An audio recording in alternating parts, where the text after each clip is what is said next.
तो I always work for my music and my people. I don't care about what ever. अभी भी जो बहुत सारे गाने रिलीज होते हैं तो मैं व्यूज की चिंता नहीं करती हूँ, क्योंकि शारदा जी ने जो है कभी व्यूज की चिंता नहीं की. वो अपने गाने अपने संगीत के लिए, अपनी जनता के लिए करती थी, और वो सदाबहार है. देश के जितने भी बड़े बड़े संत हैं, यहाँ पढ़ती हूँ, सब कहते हैं कि जो महादेव के करीब हो जाता है वो कृष्ण के करीब हो जाता है. महादेव ही आपको कृष्ण की ओर कर देता है. बट क्योंकि आपको पता है बिहार में जो है स्पेशली उस वक्त जो है कला को इतनी प्राथमिकता नहीं दी जाती थी, क्योंकि एनीवेज अभी भी हमारे बिहार में फोकस जो होता है वो पढ़ाई पे ज़्यादा होता है, और ब्यूरोक्रेट्स वगैरह जो है वो काफ़ी हमारी तरफ से निकलते हैं.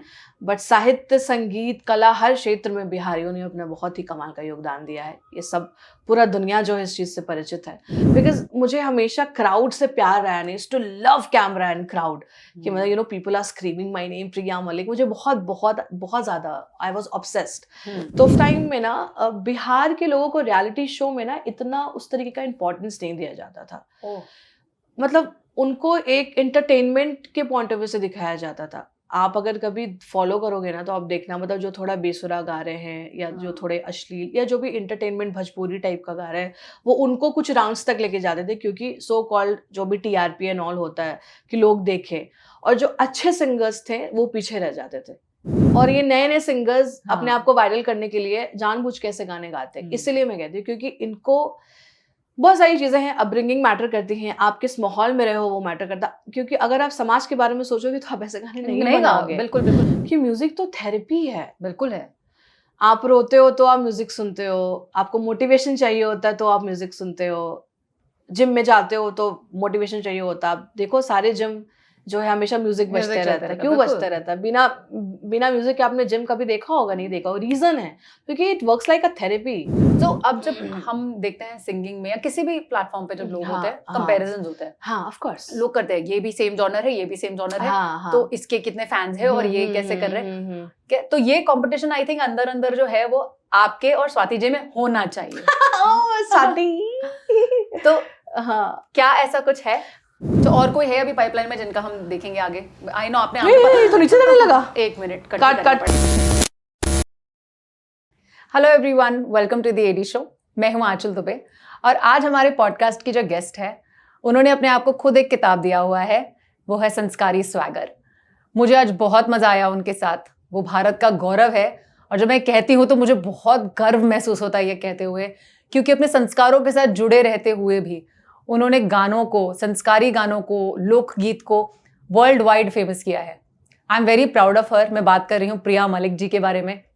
और उन्होंने आज अपनी जर्नी शेयर की. उन्होंने कैसे संगीत सीखा, कितना पेशेंस लगा संगीत सीखने में, आज भी वो कैसे रियाज करते हैं, और उनका जो पैशन है जो वो गाने में डिलीवर कर पाते हैं वो कैसे आता है, आज उसकी थोड़ी सी एक झलकी मुझे मिली. मैं थोड़ा सा रोई भी हूँ इस पॉडकास्ट में क्योंकि उनकी आवाज़ में वो जादू है. मुझे ये पॉडकास्ट करके बहुत मज़ा आया और अगर आपको भी अच्छा लगा तो प्लीज़ लास्ट तक देखिएगा. Thank you. Hi Priya, welcome to the AD show. Hello, so good to see you. Thank you so much for having me. सारे AD show के दर्शकों को मिथिला की बेटी का प्रणाम और बहुत सारा प्यार दुलार. वाओ यार, आते ही बड़ा आपने तो सबका दिल जीत लिया आते हैं. And I have noticed that आपके सॉन्ग्स में भी देयर इज, मतलब आई नो कि आप किसी को प्लीज करने के लिए नहीं गाते हो, बट कुछ तो बहुत प्लीजिंग है आपके गानों में. शायद ये मेरे नाम का असर है, प्रिया, जिसका मतलब होता है जो सबकी प्रिय होती है. और क्योंकि कृष्ण से बहुत ज्यादा मैं अटैच्ड हूँ हर वे में, और कहा जाता है कि कृष्ण राधा रानी को प्यार से प्रिया जू बुलाते थे, तो शायद वो इस सब का मिक्स जो है वो मेरे अंदर जो है उनका आशीर्वाद है, तो शायद इसलिए और इतना लोग प्यार करते हैं. वाओ. सो आई नो कि आप बहुत पॉपुलर हो पॉडकास्ट में और पॉडकास्ट आपने बहुत कर लिए हैं एंड बहुत सारे लोग आपकी जर्नी के बारे में सब कुछ जानते हैं ऑलरेडी. बट लेकिन कुछ चीजें हम, जैसे मुझे पता है कि आप सुपौल से हैं, आप बिहार में पैदा हुए हैं, एंड आप कुछ समय के लिए यहाँ पे माइग्रेट हुए थे, देन यू वेंट बैक, आपने अपनी पढ़ाई कंप्लीट की, आप फिर वापस यहाँ पे माइग्रेट हुए और अब आप यहीं के हो गए हो.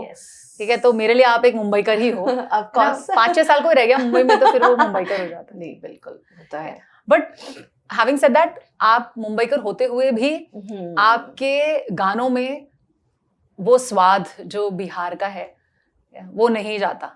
And I love that about you. तो मुझे थोड़ा सा ना पहले स्टार्टिंग में आपकी जर्नी जो आपकी क्लासिकल सिंगिंग की, और क्योंकि आप मुझे पता है आपने 6-7 साल कुछ किया है, राइट? हाँ, तो उसका क्या एक्सपीरियंस रहा और क्या? ठीक है, तो क्विक जो है वो चलते हैं बैक इन 2007 में when I started learning classical music.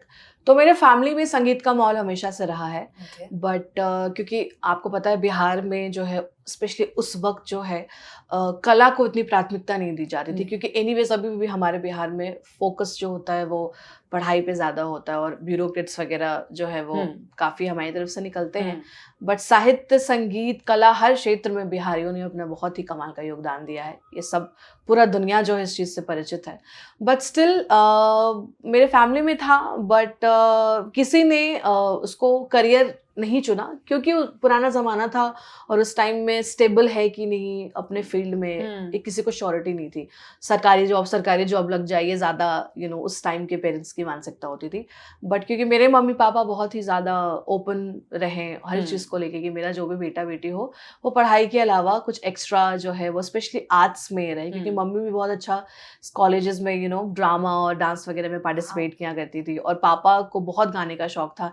मेरे पापा के फेवरेट सिंगर मुकेश हुआ करते थे, और उनकी ना टोनल क्वालिटी भी बहुत मैच करती है। Was a big fan of Mukesh. हाँ, तो बचपन में माहौल हमेशा से रहा, और क्योंकि मेरे बहुत कम उम्र में मेरे जो ग्रैंडफादर जो थे और या मेरे जो ग्रैंड पेरेंट्स थे, वो दादी तो खैर पापा के शादी के पहले ही चली गई थी, पर दादाजी से मैं मिली थी और नानी से मैं मिली हूँ। तो मैंने वो 2-3 मैं अपने दादा से मिली हूँ। But even if I was 2, मेरे को पता नहीं याद है, कभी कभी होता है ना, तो मेरे मम्मी पापा हमेशा बोलते कि तुमको कैसे याद है, तुम इतनी छोटी थी। But I don't know, somehow मुझे सारे ग्लिम्स जो मैंने उनके साथ जो भी टाइम स्पेंड किया, वो मेरे लिए अमृत का जो है वो जैम बनाया करते स्पेशल, आई रिमेम्बर दैट। और होली के टाइम में हम लोग गाँव, या जब भी नवरात्र के वक्त दुर्गा पूजा में हमारा, क्योंकि वहाँ पे कुल देवी का स्थान है, तो जाते थे, तो दादाजी ना मुझे कैसेट पे मैथिली गीत बहुत सुनाया करते थे। विद्यापति जो है वो बहुत पुराने कवि हैं। एक्चुअली देखा जाए तो वो मतलब उस टाइम के वो मीरा और उन तुलसीदास जी के भी पहले के हैं। तो वो भारत के अगर देखा जाए तो वो पहले पोएट उनको कहा जाता है। कि उनके घर महादेव भी आए थे। वो इतने बड़े भक्त थे और अपने गीतों से उन्होंने बहुत सुंदर सुंदर रचनाएं रची हैं। तो महादेव जो है उगना के रूप में जो है उनके घर आए थे, और ये बहुत प्यारी सी स्टोरी है, और उनके घर वो काम किया करते थे। तो हाँ, ये बहुत इंटरेस्टिंग स्टोरी है। छोटा सा मुझे पता है, मैं शेयर करती हूँ, देन फिर I will get back to my thing. तो कहा जाता है कि वो क्योंकि गीतकार थे, संगीतकार थे, तो वो उन्होंने हर अलग अलग तरीके का, हर अलग अलग रस भाव में उन्होंने मैथिली में गीत लिखा है। तो क्योंकि महादेव के बहुत बड़े उपासक थे, तो उनके भक्ति से प्रसन्न होके महादेव आए थे, और उनके घर मतलब नहीं होता है कि गाँव का रहता है काम उम करने वाला, तो मदद करने के लिए आ जाता है। तो वो उस रूप में गए थे। तो बट उनको फील हो गया, तो उन्होंने मुझे बोला था कि जिस दिन तुम मुझे भगवान के रूप में, अगर जिस दिन तुम्हारे मुंह से निकल गया या तुमने मुझे रियलाइज करवा दिया, उस दिन मैं चला जाऊंगा। और अगर तुम मुझे ऐसे ट्रीट किए कि तुम अपना मुझ पर हक जमाए, मुझसे प्यार करोगे, तो मैं तुम्हारे साथ सदैव रहूंगा। बट कुछ भी हो, उनको पता चल गया था कि वो भगवान है, और भगवान को आप कैसे मतलब उस तरीके से ट्रीट कर सकते हो। तो उनकी जो पत्नी थी उनको नहीं पता था कि ये महादेव हैं। तो एक बार कुछ काम नहीं किया उन्होंने, तो उन्होंने उसको डांट दिया, थोड़ा सा ऐसे फटकार दिया, मार दिया। तो उनको सब पता चल गया, और वो जो है उनसे रहा नहीं गया, उनका तो दिल फट गया एकदम से। तो उन्होंने उनको बताया, और जब तक बताया वो तब तक जो है चले गए महादेव। तो वो एक कहानी है, और वो दौड़ के गए थे, और उगना रे उगना करके एक गीत है जो कि बहुत पुराना है। वो उसके शब्द मुझे इतने अच्छे से याद नहीं है, बट मैं उसको अपनी आवाज़ में ज़रूर रिलीज़ करूँगी। तो वो उगना रे उगना करके कैसा रोते हुए जो है वो गीत गाए थे। तो ये बहुत पॉपुलर स्टोरी है। तो वो मुझे विद्यापति जी के ना दादा बहुत सारे कुछ फेमस गीत है वो बहुत सुनाया करते थे। तो उस टाइम तो बहुत ही बच्ची थी, 2-3 साल में क्या ही समझ आता है। बट म्यूजिक कहीं ना कहीं मेरे अंदर ना हमेशा से समहाउ डायरेक्ट या इनडायरेक्ट वे में वो अपने आप आता गया। तो मैं हमेशा अपने साइलेंट इंटरव्यूज में बोलती हूँ कि म्यूजिक ने मुझे अपनी तरफ खींचा है, कि मैंने नहीं म्यूजिक को चूज किया, म्यूजिक ने मुझे चूज किया basically. So that's how it started. तो मैं अपने मतलब गांव घर और अपने पारंपरिक चीज़ों से बहुत हमेशा से कनेक्टेड रही। और क्योंकि मेरी मम्मी जो है वो एकदम मेरे लिए आइडियल कहते हैं ना, संस्कारी बहू, एकदम जो घर की एक होती है, पत्नी हो या फेवरेट चाची मामी हो, वो मेरी मम्मी थी। तो उनको फैमिली में ना सब बहुत प्यार करते, तो मम्मी जैसे अपने आप को रखती थी ना बड़ा एकदम अच्छे से अपनी तरफ, तो आपको पता है ये साड़ी घूंघट बहुत रहता है, तो मुझे अच्छे से सजना संवरना, और क्योंकि मेरी मम्मी ब्यूटिशियन भी थी तो अच्छे से हमेशा रहना, मुझे इतने अच्छे से रेडी कर, तो मम्मी को देखा देखी ना मुझे अपने कल्चर से और भी ज्यादा प्यार मतलब होने लगा, कैसे क्या होता है। मम्मी व्रत किया करती थी, वट सावित्री हो या कोई भी अलग अलग पूजा हो, तो उसको देखते देखते ना मैं सेम कॉपी करती थी। और क्योंकि वो ब्यूटिशियन रही थी तो घर में जो है मैं वही दुपट्टा वुपट्टा ओढ़ के लिपस्टिक विपस्टिक जैसे तैसे लगा के और आईना के सामने जो है ऐसी कुछ ना कुछ माइक ये सब करके जो है वो गाया करती थी। और एक बार तो मैंने अपना आईब्रो भी उड़ा लिया था। This is a very funny moment of my life because I wanted to learn, because I used to copy my mom, so I wanted to learn। और मैं पार्लर जाती थी उस टाइम, कभी कभी मम्मी जब छुट्टी होता था या स्कूल से आती था, I used to go, तो मैं मम्मी को देखती थी ऐसे ऐसे कस्टमर को ऐसे ऐसे बना रही है, तो मैंने खुद पे भी ट्राई किया, तो मैं ऐसे ऐसे वो थ्रेड लेके मैंने क्या उड़ गया मेरा एक साइड से। अब उस टाइम तो आजकल तो ये आ गए यूरो प्रोडक्ट्स मार्केट में आईब्रो वाले, तो हम मैनेज भी कर लेते। उस टाइम क्या था 2000 क्या 4-5 के आसपास क्या ही था, स्केच पेन से स्केच नहीं मैं ऐसा घूंघट रखी हुई थी एक साइड से। तो मम्मी आई तो मैं बोले अरे वाह बड़ी प्यारी लग रही हो, तो मैंने बोला हाँ ना मम्मी देखो मेकअप सीख रही हूँ मैं। अरे वाह वाह, तो फिर बहुत देर हो गया, रात हो गई, तो तुम अभी तो घूंघट के लिए भी हो। और एक साइड से ना मैं ऐसे घूंघट से छुपाई भी थी क्योंकि बाल भी उस टाइम इतने बड़े नहीं थे, इतने छोटे छोटे बाल थे। तो मम्मी को तो नहीं बस ऐसे अच्छा लग रहा है। मम्मी तुम भी तो घर जाती हो ससुराल, तो वहां पर ली रहती हो ना, ससुराल में तो पता ही है भैंसुर और ये सब होते हैं, तो आप घूंघट लेके रहते हो, तो मेरा भी यही। तो मैं मम्मी तुमको कॉपी कर रहे, तो मम्मी बोली अच्छा। फिर बाद में जब सोने के लिए गए तो मम्मी देख लियो यहाँ से पूरा मेरा आईब्रो का एक चंक। ओह गॉड। फिर मम्मी इतना डांटी मुझे, मतलब प्यार भी की बट ऑफ कोर्स डांटी भी। तो वो मम्मी से पापा से तो ये कल्चर जो बहुत ज्यादा ना मेरे अंदर, परंपरा संस्कार ये सब बहुत ज्यादा हमेशा से रहा।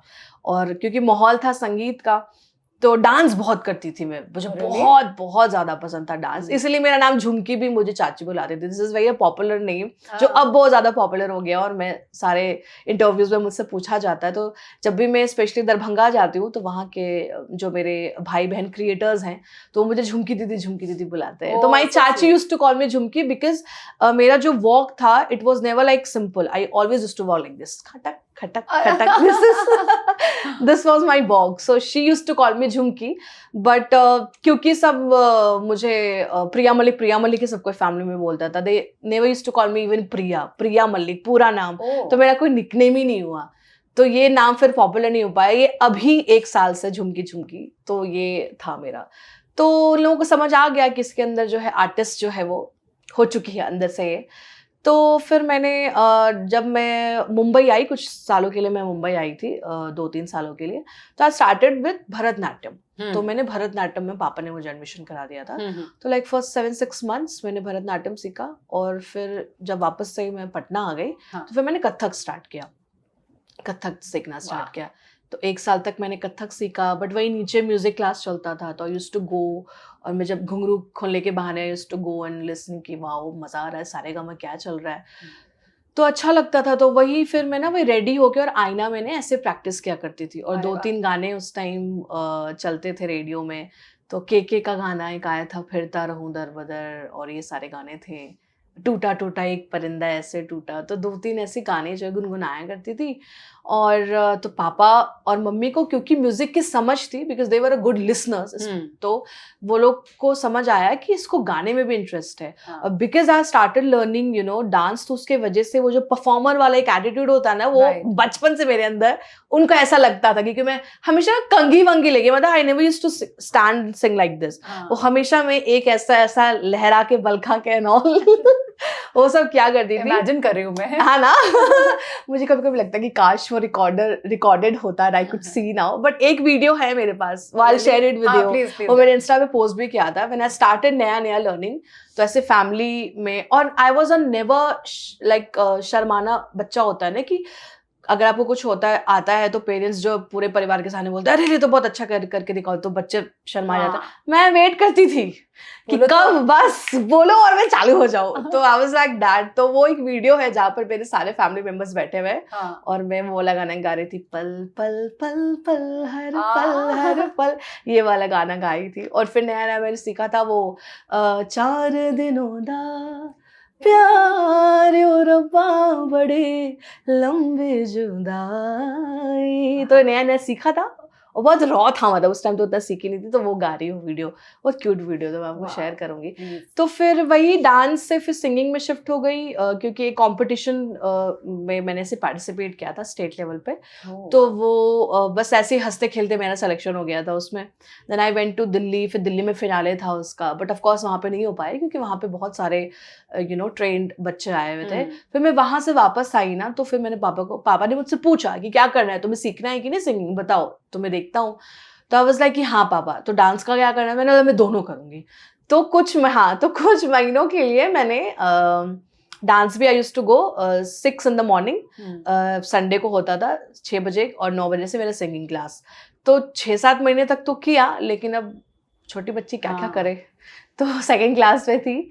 तो फिर आई डिसाइडेड कि मुझे लगता है ऐसा कि मैं सिंगिंग में बेहतर कर सकती हूँ, even if I was a good dancer, ऐसे मेरे गुरुजी बोला करते थे, बट मेरा ज़्यादा जो मन है वो सिंगिंग में रहा। तो फिर मैंने प्रॉपर फिर स्टार्ट किया प्रॉपर इंडियन क्लासिकल म्यूजिक सीखना। वाह। सो आपने कहा कि आप जब छोटे थे तो दादाजी ने आपको मैथिली म्यूजिक की तरफ ज्यादा ये किया, देन इवेंचुअली आप अट्रैक्ट तो लेकिन बॉलीवुड से ज्यादा हुए। हाँ ऑफ कोर्स, बॉलीवुड के सॉन्ग से। हाँ। तो फिर अब जो है, जो आपकी सिंगिंग है, आपने वो मैथिली तक ही क्यों रखी? क्यों, why aren't you doing more? हाँ, सो नहीं, मतलब बॉलीवुड से पूरी तरह अट्रैक्टेड का मतलब क्या है कि वो जैसे जैसे आप बड़े होते हो आपको एक्सप्लोर करने का मन करता है कि अच्छा मैं ये भी कर लेती हूँ, वो भी कर लेती हूँ।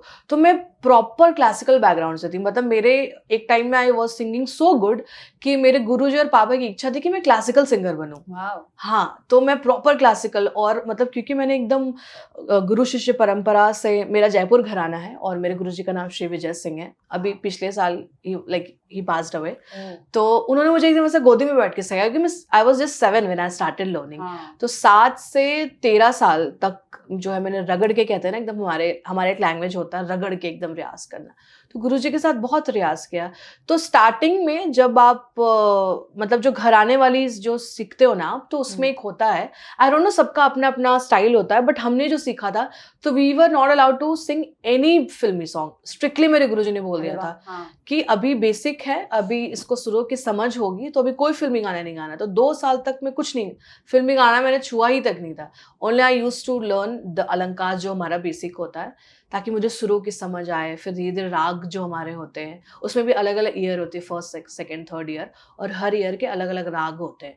तो वैसे शुरू किया मैंने। तो बट क्योंकि मैं फिल्मी गाने से ही सुनते सुनते वो हुई थी, तो उन्होंने सिर्फ एक रूटीन और डिसिप्लिन के लिए, क्योंकि क्या है, संगीत सरस्वती है ना, और इसमें आपको संस्कार परंपरा जो मेरे अंदर बचपन से ऑटोमेटिक डाला नहीं गया, मतलब आ ही गया, बिकॉज ऑफ माई फैमिली का जो इन्वॉल्वमेंट था।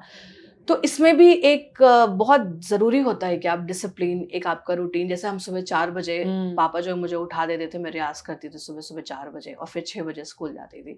तो ये 5-6 साल तक कंटिन्यूअसली 4 बजे का रियाज, गुरुजी के साथ 12-12, 13-13 घंटे बैठना, एक ही जगह पे बैठे रहती थी, उनको सुनती थी, गुरु की सेवा करना। तो ये आई एम वेरी लकी कि मैं उस वाले टाइम से मैंने हुआ है, क्योंकि अभी उस तरीके का माहौल बहुत कम मिल पाता है, स्पेशली बड़े शहरों में।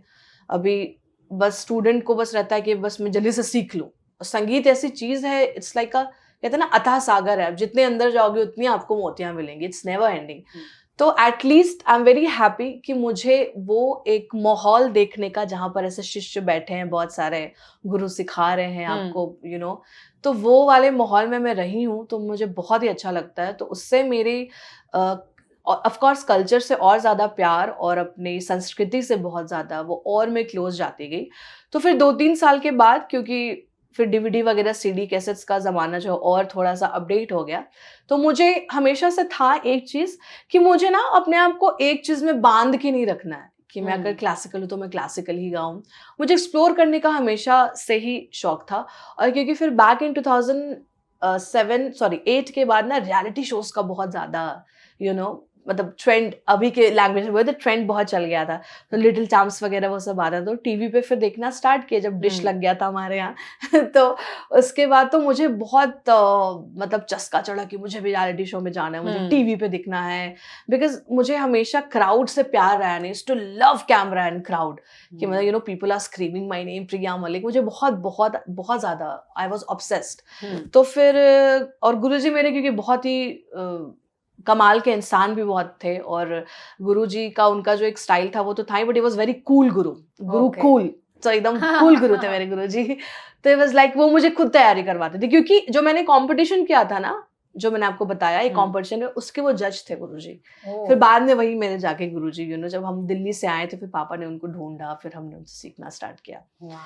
तो दैट्स हाउ। तो I was actually going to come on the topic of यही कि आप रियलिटी शो में जब आए थे तब, लेकिन before that I still want to continue, मेरा क्वेश्चन अधूरा रह गया। मैथिली ही क्यों पकड़ के रखा? हाँ, तो क्योंकि एक्सप्लोर मैंने सारे धीरे धीरे करके, जब मैंने फिर क्लासिकल, क्योंकि एक बार आपका बेस स्ट्रांग हो जाता है, फिर आप कुछ भी गा सकते हो अगर उसको सही दिशा में देखा जाए तो यूट्यूब फिर थोड़ा पॉपुलर हो गया था, तो मैं ना बाहर के गाने भी बहुत सुनती थी। I used to listen Hollywood के बहुत सारे गाने, सेलिन डियोन, बियॉन्से को बहुत सुनती थी और कॉपी करने की कोशिश करती थी। तो मैंने धीरे धीरे नोटिस किया कि हमारे क्लासिकल और वेस्टर्न सिंगिंग में बहुत सारी चीजें सिमिलैरिटीज है, इट जस्ट हाउ यू उसको कैसे आप पेश करते हो, कैसे थोड़े चेंजेस होते हैं। तो वो मैंने तो फिर बॉलीवुड रियलिटी शो से मुझे बॉलीवुड का बहुत ज्यादा वो हुआ, तो मैं भी ऑडिशंस वगैरह देती थी, कुछ राउंड्स में होता था, फिर निकल जाती थी। तो बट जब मैं फिर मुंबई आई तो मैंने एक रियलिटी शो किया था, ओम शांति ओम, हाँ, जो बहुत अलग कॉन्सेप्ट था, वो भक्ति गानों पे था एंड या फोक गानों पे था। तो क्योंकि उस टाइम में ना एक ये थोड़ा सा एक पार्ट है जो कि सबसे कनेक्टेड है, क्योंकि बैक इन उस टाइम में ना बिहार के लोगों को रियलिटी शो में ना इतना उस तरीके का इम्पोर्टेंस नहीं दिया जाता था।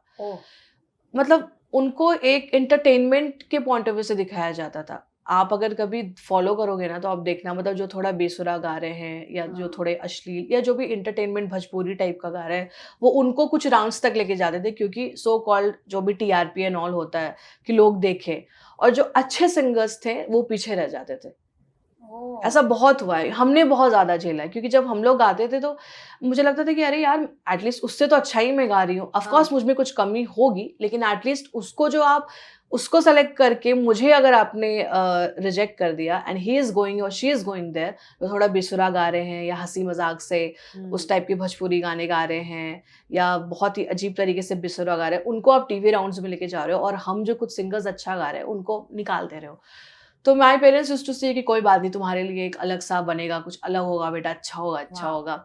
तो उस टाइम में इसलिए आप देखना कि मुझे लगता है कि बॉलीवुड में अगर कोई बिहार से बहुत बड़ा नाम है which is like internationally famous, वो उदित जी ही हुए हैं। उसके बाद से बिहार से ऐसे बहुत बड़े बॉलीवुड में नहीं वैसे बन पाए। ऑफ कोर्स आगे बनेंगे एंड आई ऑल्सो, मतलब मुझे भी बहुत ज्यादा उस दिशा में मैं भी काम कर रही हूँ, और सबकी अपनी जर्नी, कर्म और किस्मत होता है। लेकिन उस समय रियलिटी शोज में इतना इंपॉर्टेंस नहीं दिया जाता था बिहार के कलाकारों को। जो मजाक करते हैं, मस्ती करते हैं, जो बेसुरा गाते हैं, उनको इम्पोर्टेंस। अब आप देखो कितने अच्छे अच्छे कलाकार बिहार से लिए जा रहे हैं इंडियन आइडल में। Ritika Rajesh is doing so well, जय झा हमारे मिथिला से आते हैं, वो सारेगामा में थे। तो हमारे आने के बाद फिर बहुत सारे लोगों ने अब जाके काफी अच्छा हो गया। Now they don't like see differences, जो अच्छा गा रहे हैं they are going with that। Change आया है। तो जैसे मैंने कहा ना, मेरे मम्मी पापा बोलते कि तुम्हारे लिए एक अलग सा कुछ बनेगा, तो बना ये शो मेरे लिए, जिसमें मेरा सिलेक्शन हो गया। तो इसमें हम भक्ति गाने गाते थे और हमें खुद का ओरिजिनल भक्ति गाना गाने को मिलता था और ऑल्सो रिक्रिएशन होता था। तो क्योंकि ये भी स्पिरिचुअल शो था, तो as you know that I was very attached to Krishna because of मेरे गुरुजी ना कहीं, क्योंकि हमारे क्लासिकल में जो बंदिशें होती हैं ना, वो सारे कृष्ण लीलाओं पे आधारित होती हैं, जिसमें फिर से संस्कार, परंपरा, उनकी रासलीला सब होती है। तो बहुत बहुत सुंदर सुंदर, हर अलग अलग राग की अलग अलग बंदिश। तो मुझे ऐसा ना, मेरा मन कहते हैं ना, आत्मा इसमें ज्यादा लगने लगा। और 2 रीजन है। एक तो क्योंकि मैं खुद उस तरीके से मैं बड़ी हुई हूँ संस्कार परंपराओं में और अपनी संस्कृति से, और दूसरा था कि एक इमेज जो बिहार के म्यूजिक को लेकर कुछ सालों में बना है कि तुम्हारे बिहार में तो सिर्फ ऑटो ट्यूनर यूज होता है या अश्लीलता पे ज्यादा फोकस होता है, उसको मुझे हटाना था कि I will show you that what is a real music. क्योंकि मैंने आपको कहा कि बिहारी ने सिर्फ पढ़ाई में नहीं, संगीत, साहित्य, हर चीजों में ऐसे महान महान कवि दिए हैं। विद्यापति हो गए या भिखारी ठाकुर जी हो गए, महेंद्र मिसर हो गए, भोजपुरी की बात करें तो स्नेहलता, मिथिला के, तो ऐसे महान कवि, और उस टाइम में बहुत सारे रहे हैं लोकगीत या लोक गायिका। आपको ये बोलने की जरूरत ही नहीं है क्योंकि एग्जैक्टली वर्ल्ड की सबसे बड़ी यूनिवर्सिटी जिस धरती पर थी, सही वो बात है, धरती पर साहित्य की किस बात की कमी होगी, किस बात की कमी होगी। तो शारदा सिन्हा जी इतनी बड़ी लोक गायिका, मतलब उनके बिना छठ अधूरा है। तो and she is one of my biggest inspiration why I am doing folk. तो मुझे था कि किसी ना किसी को तो लेगेसी आगे लेके जानी होगी, तो why not me, everyone is doing. ठीक है, मैं खुद भी मुंबई जो है वो बॉलीवुड को देख के अट्रैक्ट होके आई थी, बट मैं वो भी करूंगी, बट क्यों नहीं मतलब अपने फोक को इतना मॉडर्न और स्टाइलाइज किया जाए कि आपका किसी ना किसी को तो परंपरा को लेके चलना पड़ेगा ना। तो और मुझे लगा कि ये मैंने नहीं चूज किया है, ही only plan, because I was after the reality show में धीरे धीरे काम करना स्टार्ट कर दी थी। फिर लॉकडाउन लग गया, तो लॉकडाउन में मैंने ऐसे ही हंसी मजाक में मिथिला नगरिया ने हाथ सा किया, आई लव दैट, तो वो मैंने ऐसे रिलीज कर दिया कि ठीक है ऐसे ही। एक्चुअली उस टाइम तक मुझे भी इतना ज्यादा, मैं अभी जो जैसे सर्च करती हूँ ना, खुद भी इतना ज्यादा मुझे पता नहीं था कि अच्छा ये भी है, ये भी है, इन यू नो प्रकार की चीजें होती है अपने फोक में। मैं भी उस टाइम न्यू ही थी। अभी मेरे को 4 साल से जो है 3-4 साल से अब मैंने रिसर्च किया, तो Mithila Nagariya was the first folk which I recreated. अब ये बोला है तो थोड़ा सा गा दूं क्या? प्लीज गाओ यार। मुझे Okay, बहुत okay, okay. मैं पहले बता देती हूँ, 2 गाने मेरे बहुत बहुत बहुत हाँ। फेवरेट है। एक तो मिथिला नगरिया, हाँ, और दूसरा हाथी ले पे घोड़ा। Oh, I know वो this. तो मतलब आई थिंक उस पे मैंने इतना डांस किया आम्रपाली के Oh, साथ में, I how can't tell you, sweet. I love that song. Mithila Nagariya is gonna be always special and close to my heart, क्योंकि मेरा पहला गाना था जिसके वजह से मुझे लोगों ने थोड़ा बहुत पहचानना शुरू किया। तो यार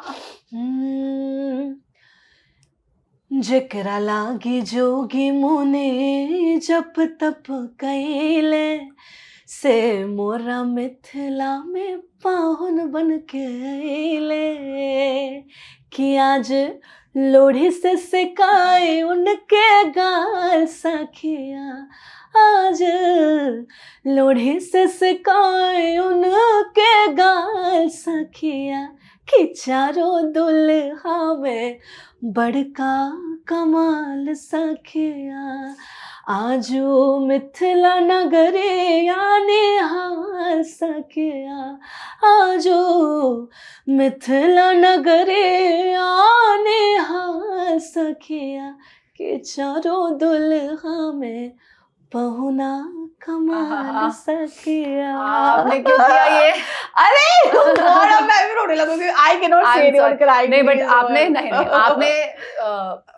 आपने कहा आप कृष्णा के भक्त हो, तो ऑब्वियसली हमारे घर पे ठाकुर जी है और हमारी फीलिंग ही कुछ अलग होती है, मतलब जब उनकी बात आती है तो। एंड भगवान राम और सीता जी और इनकी स्टोरीज और इनका, हम बहुत लकी बच्चों में से हैं कि जिनके घरों में कल्चर था और हमने बचपन में ये स्टोरीज सुनी है और ये सारे गाने हमें बचपन से सुनाए गए हैं। सो आई एम वेरी ब्लेस्ड। और आज कहीं ना कहीं जस्ट मुझे 1 मिनट दे दो, मैं खुद को थोड़ा ठीक कर लूं। ओह नहीं प्लीज, अरे यार आप ऐसे, बट आपकी आवाज में वो पावर है कि आई कुड विजुअलाइज कि उनके टाइम पे कैसे लोगों ने ये गाना गाया होगा और राम जी ने कैसे रिस्पॉन्ड किया होगा।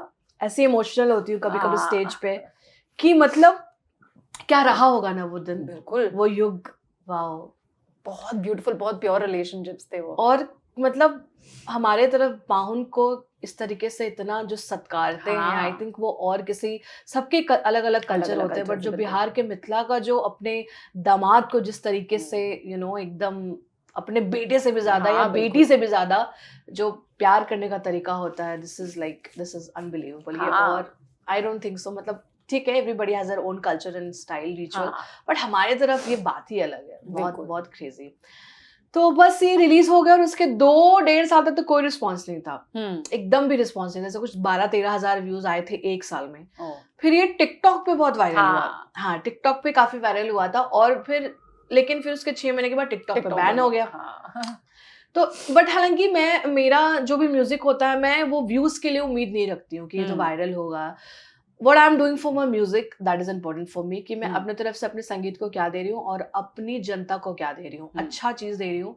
मुझे कहीं ना कहीं विश्वास ये रहता है कि मैं अभी जो काम कर रही हूँ वो हमेशा के लिए है, वो हाँ। आज से 50 साल के, जैसे हमने तो सुना ना, फिर तो हमको पता है, तो आने वाले जनरेशन में भी ये गाने बजते रहेंगे। तो I always work for my music and my people, I don't care about what ever. अभी भी जो बहुत सारे गाने रिलीज होते हैं तो मैं व्यूज़ की चिंता नहीं करती हूँ, क्योंकि शारदा जी ने जो है कभी व्यूज की चिंता नहीं की। वो अपने गाने अपने संगीत के लिए, अपनी जनता के लिए करती थी, और वो सदाबहार है। मतलब छठ हैं तो वो हैं, अभी भी वो नहीं है, बट उनके गाने मतलब हर छठ के हर सुर में, हर शब्द में जो है वो हमेशा रहेंगी। तो और ऐसे बहुत सारे बिहार के बहुत सारे, या जो भी ऐसे होते हैं जो कि संगीत के लिए सोचते हैं और अपने समाज के लिए। आई ऑलवेज से कि मेरा म्यूजिक सिर्फ एंटरटेनमेंट के लिए नहीं है, मेरा म्यूजिक समाज के लिए है। मैं क्या अच्छा जिस समाज को दे रही हूँ, उससे लोग इंस्पायर हों, जिससे मैं इंस्पायर हूँ, इतने सारे दर्शकों, मतलब इतने सारे सिंगर्स से बड़े बड़े। तो my music is just not for the entertainment, it's for the society, it's for my music, that what I am giving to my music. तो मुझे लगा कि अगर आपको जन जन से जुड़ना है और हर जनरेशन तक पहुंचना है, तो लोक गायकी सबसे बड़ी होता है, जिससे आप, क्योंकि आप खुद भी अपनी दादी चाची मौसी से सुन सुन के बड़े होते हैं, स्पेशली जब वो शादी में गाती हैं, शादी के रिचुअल्स गाती हैं, और मैं बहुत सुना करती थी, और हमारे तरफ तो गारी एक से एक देते, बहुत मजा आता है। तो वो बहुत इंटरेस्टिंग मुझे लगता था। तो मुझे लगा कि नहीं, मुझे एक ऐसे आर्टिस्ट बनना है जो ट्रेंड और ट्रेडिशन को मिक्स करे, and that is the reason. मैं आपको बताया भी था दैट मुझे हैशटैग एक मिला था कि हैशटैग संस्कारी स्वैगर। तो श्रद्धा वही है पर अंदाज नया है, तो दैट्स हाउ आई स्टार्टेड। और इसमें एक मतलब धीरे धीरे एक अच्छा मेरा फैन बेस बन गया, और लोगों को पसंद आ रहा था कि because I wanted to show कि लोक गीतों को सिर्फ तबला हारमोनियम तक ही हम सीमित नहीं रह सकते हैं। वो ऑफकोर्स वो स्टाइल है, मंदिरों में या घरों में औरत गाती हैं, और वो एक रॉ है जो सदाबहार है, बट वाई नॉट कि अपने लोक गीतों को एक अलग नए अंदाज में बनाएं, जो म्यूजिक अभी चल रहा है थोड़ा नया डाल के, ताकि आज का यूथ जो है अपने पुराने परंपराओं से कनेक्टेड रहे, और वो भी उसको ट्रेंड के जैसा एंजॉय करे। So it's a mix of trend with tradition, but that's the reason I started, और मेरी आत्मा भी इसमें बसती है। बिल्कुल। एंड आई थिंक कि आप जब आप और भी गाने गाते हो, पर जब आप ये गाने गाते हो जिसमें स्पेशली भगवान का मेंशन होता है, exactly, and I also know कि आपको उसकी वजह से जो फैंस है ना वो बहुत मतलब बहुत ज्यादा प्यार आपको मिला है भगवान के गाने गाना, भक्ति सॉन्ग्स की वजह से, एंड वृंदावन से आपको बहुत प्यार मिलता है। मैं तो बहाना ढूंढते रहते वृंदावन जाने का। सो कृष्ण ने, मतलब फिर से मैंने कहा कि कृष्ण आपको चुनते हैं, आप नहीं कृष्ण को चुनते हो। जो भी कृष्ण भक्ति में होते हैं, हमें लगता है कि मैं अट्रैक्ट हो गई हूँ, वो आपको अपनी तरफ अट्रैक्ट करते हैं। तो आई रिमेम्बर कि जब मैं बच्ची थी, because as watching my mom, मेरी माँ महादेव की बहुत बड़ी भक्त है, तो मैं ना मम्मी को देखे देखे सोमवारी का व्रत किया करती थी बचपन से। When I was in like second third standard, I used to do every Sawan का सोमवारी, 4 सोमवारी करती थी। तो वो करती थी, और फिर जब संगीत सीखना शुरू किया तो जन्माष्टमी भी करना स्टार्ट कर दिया। तो बचपन से थोड़ा ये मेरा व्रत में बहुत मन लगता था। तो मैं महादेव को बहुत ज़्यादा, मैं भी, मम्मी करती हैं तो मैं भी करूँगी, तो मम्मी को देखा देखी मैं भी महादेव को बहुत पूछती थी, बहुत भक्ति करती थी। फिर मुझे पता ही नहीं चला, मतलब अभी भी महादेव मेरे आराध्य हैं और कृष्ण प्रेम है, तो मुझे पता ही नहीं चला मैं कैसे कैसे। और बहुत सारे मैंने देश के जितने भी बड़े बड़े संत हैं, यहाँ पढ़ती हूँ, सब कहते हैं कि जो महादेव के करीब हो जाता है वो कृष्ण के करीब हो जाता है, महादेव ही आपको कृष्ण की ओर कर देते हैं। तो ये मेरा अचानक से बस अपने आप मतलब नेचुरली होता गया। और वो जो मैंने रियलिटी शो किया था ओम शांति ओम, उसमें बहुत सारे ऐसे मोमेंट्स हुए, मुझे हमेशा कृष्ण के ही ज्यादा गाने मिलते थे गाने के लिए ऑटोमेटिकली। और whenever I used to sing, like मेरे को स्टैंडिंग ओवेशन मिलता था। तो वो इनकी जो माया है ना, प्यार वाली माया है जो आपको फंसाते हैं अपने तरफ, वो बहुत होना स्टार्ट हो गया। फिर ऐसे बहुत सारी घटनाएं हुई जिससे मुझे लगा कि okay, I can feel his energy, कि like he is around me to protect. समय समय पर मुझे मतलब मेरे लाइफ में इतने अच्छे मेंटर्स उन्होंने मुझे दिए, क्योंकि अक्सर बड़े शहर में जब हम आते हैं तो बहुत बच्चे भटकते हैं, specially when we talk about teenagers, क्योंकि मैं भी टीनेज में आई थी। बट हाँ, मेरे अंदर, क्योंकि मेरे पेरेंट्स के जो मेरी अपब्रिंगिंग हुई है वो इतने सबकी अपनी अपनी होती है, ऑफ कोर्स सबका अपना होता, लेकिन इतने संस्कार और परंपरा से मैं हमेशा से बांध ही नहीं गई, उसमें रमी गई। ये हमेशा से हुआ वाह कि मुझे फोर्स नहीं किया गया। जैसे बहुत सारे स्ट्रिक्ट पेरेंट्स होते हैं ना, मुझे फोर्स, मेरे पेरेंट्स तो मस्त चिल, मैं तो खुद ही, मैं ढीठ थी बहुत ज्यादा, मुझे साड़ी पहनना है, मुझे ये करना है, टिकली बिंदी लगाना है, तो ये मेरे अंदर हमेशा से था। तो मुझे खुद भी naturally I was in love with my culture, and specially Mithila का कल्चर, तो यू नो दैट, तो वो मेरे अंदर आते गया। तो कृष्ण के प्रति भी मेरा मतलब ऐसे ही होते गया है, वो ऑटोमेटिक ऐसी सारी चीजें हुई कि बट उनको मैं महसूस करते गई समय समय पर, लोग भेजना कि मुझे मुझे बताएं कि अब क्या करना है, क्योंकि बहुत ऑफ कोर्स जो मैंने बोला कि भटकते हैं बच्चे, आप नए शहर आते हो, आपको चस्का लगता है, कहते हैं ना नए शहर का हवा लग गया है, तो करियर के अलावा बाकी सब चीजों पर इनका फोकस होता है। बिल्कुल, ये बहुत इंपॉर्टेंट है, जो आजकल अभी मैं देख पाती हूँ। तो बट मेरे अंदर ये हमेशा से बचपन से रहा था कि I was very career oriented, I knew that what I have to do. मुझे सेकंड स्टैंडर्ड में पता चल गया था कि मेरे को आर्टिस्ट बनना है, और मैंने बचपन से सिंगिंग पे ही हमेशा फोकस रखा। I was also good in studies, मैं अच्छे मार्क्स मेरे आते थे, बट आई न्यू कि मुझे आर्टिस्ट बनना है। तो वो हमेशा होता गया। और वृंदावन जो है, मैं पहली बार 2021 में गई थी या, और आई परफॉर्म। मेरा हमेशा से कहीं भी किसी भी स्थान पे मैं जाती हूँ ना, स्पेशली अगर वो स्पिरिचुअल होता है, तो मेरा पहला ये रहता है कि मैं वहां पर जाके ना अपनी संगीत से उनको सुर, मतलब उनकी पूजा करूँ, सुर निवेदित करूँ उनके चरणों में संगीत से। क्योंकि आर्टिस्ट के लिए तो सबसे बड़ा जो, हम अगर भगवान को कुछ प्रसाद चढ़ा सकते हैं, तो हमारे अंदर जो उन्होंने दिया है संगीत, या कोई भी आर्टिस्ट हो वो अपने आर्ट का ही प्रसाद चढ़ा सकता है ना। तो मेरी हमेशा से बड़ी इच्छा होती है कि मैं कहीं भी जाऊं, उस देश के किसी भी स्पिरिचुअल जगह पे जाऊं, मैं सुर लगाऊं, वहां पे सुर से शुरुआत करूं। तो उस टाइम एक मेरा बहुत बड़ा शो हुआ था, मतलब सरकारी शो था, हुनर हाट, वो बहुत उस टाइम पॉपुलर था। हाँ, तो उसका लास्ट जो है मतलब जो समापन है वो मैंने किया था। और उस टाइम वहाँ पे ना हेमा मालिनी जी आई हुई थी वहाँ पे, क्योंकि वहाँ की वो सांसद भी है ना मथुरा की, तो उनके सामने मैंने परफॉर्म किया था, और वहाँ पे huge crowd, and I started doing that Hare Ram Hare Krishna का कीर्तन। तो लाइक पीपल वर लाइक, लाखों में लोग थे, तो सब एकदम क्रेजी हो गए। तो बहुत ज्यादा मजा आया।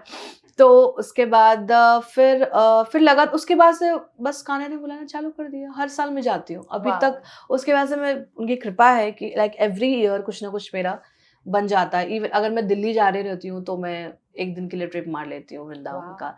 मैंने अपना लास्ट बर्थडे भी वृंदावन में सेलिब्रेट किया था। आई वांटेड टू स्पेंड, कि मैं वृंदावन में अकेले, कोई नहीं रहेगा, कोई टीम नहीं रहेगी मेरे साथ, मुझे 2 दिन के लिए प्लीज अकेले छोड़ दो। और मैं वहां पर, क्योंकि वृंदावन के बहुत सारे महाराज जी स्वामी जी हैं जो मुझे बहुत मानते हैं, उनकी कथाओं में मैंने काफी अपने भजनों की प्रस्तुति दी है। तो मैं किन्हीं ना किन्हीं के आश्रम में जब वो मुझे बुला लेते हैं, तो मैं फिर वहीं से, तो इससे और ज्यादा कनेक्टेड उनकी स्टोरीज। और लिटरली वहां पे कुछ तो मैजिक है, ओ गॉड, जो भी जाएगा उसको समझ में आ जाएगा। I can not tell you, when I say, मेरे को गूज़बम्प्स आते हैं। मतलब ऐसा लगता है कि हर गली में, हर खिड़की में, पूरी हवाओं में ना ऐसा राधा कृष्ण बह रहे हैं। मुझे वहां के तो हर लोगों में, हर ब्रिजवासी में मुझे कुछ ना कुछ एक अलग सा ना नूर, कहते हैं ना, चमक होती है। तो लिटरली जब आप देवभूमि पे जाते हो, या अगर आप उत्तराखंड हरिद्वार में जब भी जाते हो, हवाओं में लगता है कि यहाँ से भगवान ना बातें कर रहे हैं, भगवान बोल रहे हैं।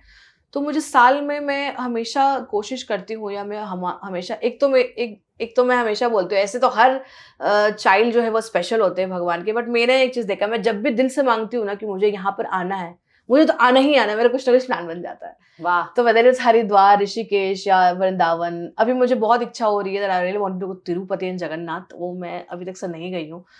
तो आई नो चली जाऊंगी वहां पे भी, क्योंकि मैं मांग लेती हूँ, मैं उनसे बोलती हूँ मुझे जाना है, मुझे चाहिए, अब आप कैसे दोगे वो आप जानो, तो वो कुछ ना कुछ बन जाता है मेरा प्रोग्राम। तो ये मेरा स्पिरिचुअल कनेक्शन है, जो बनते बनते बनते बनते और ज्यादा हर बार और गहरा होते जाता है।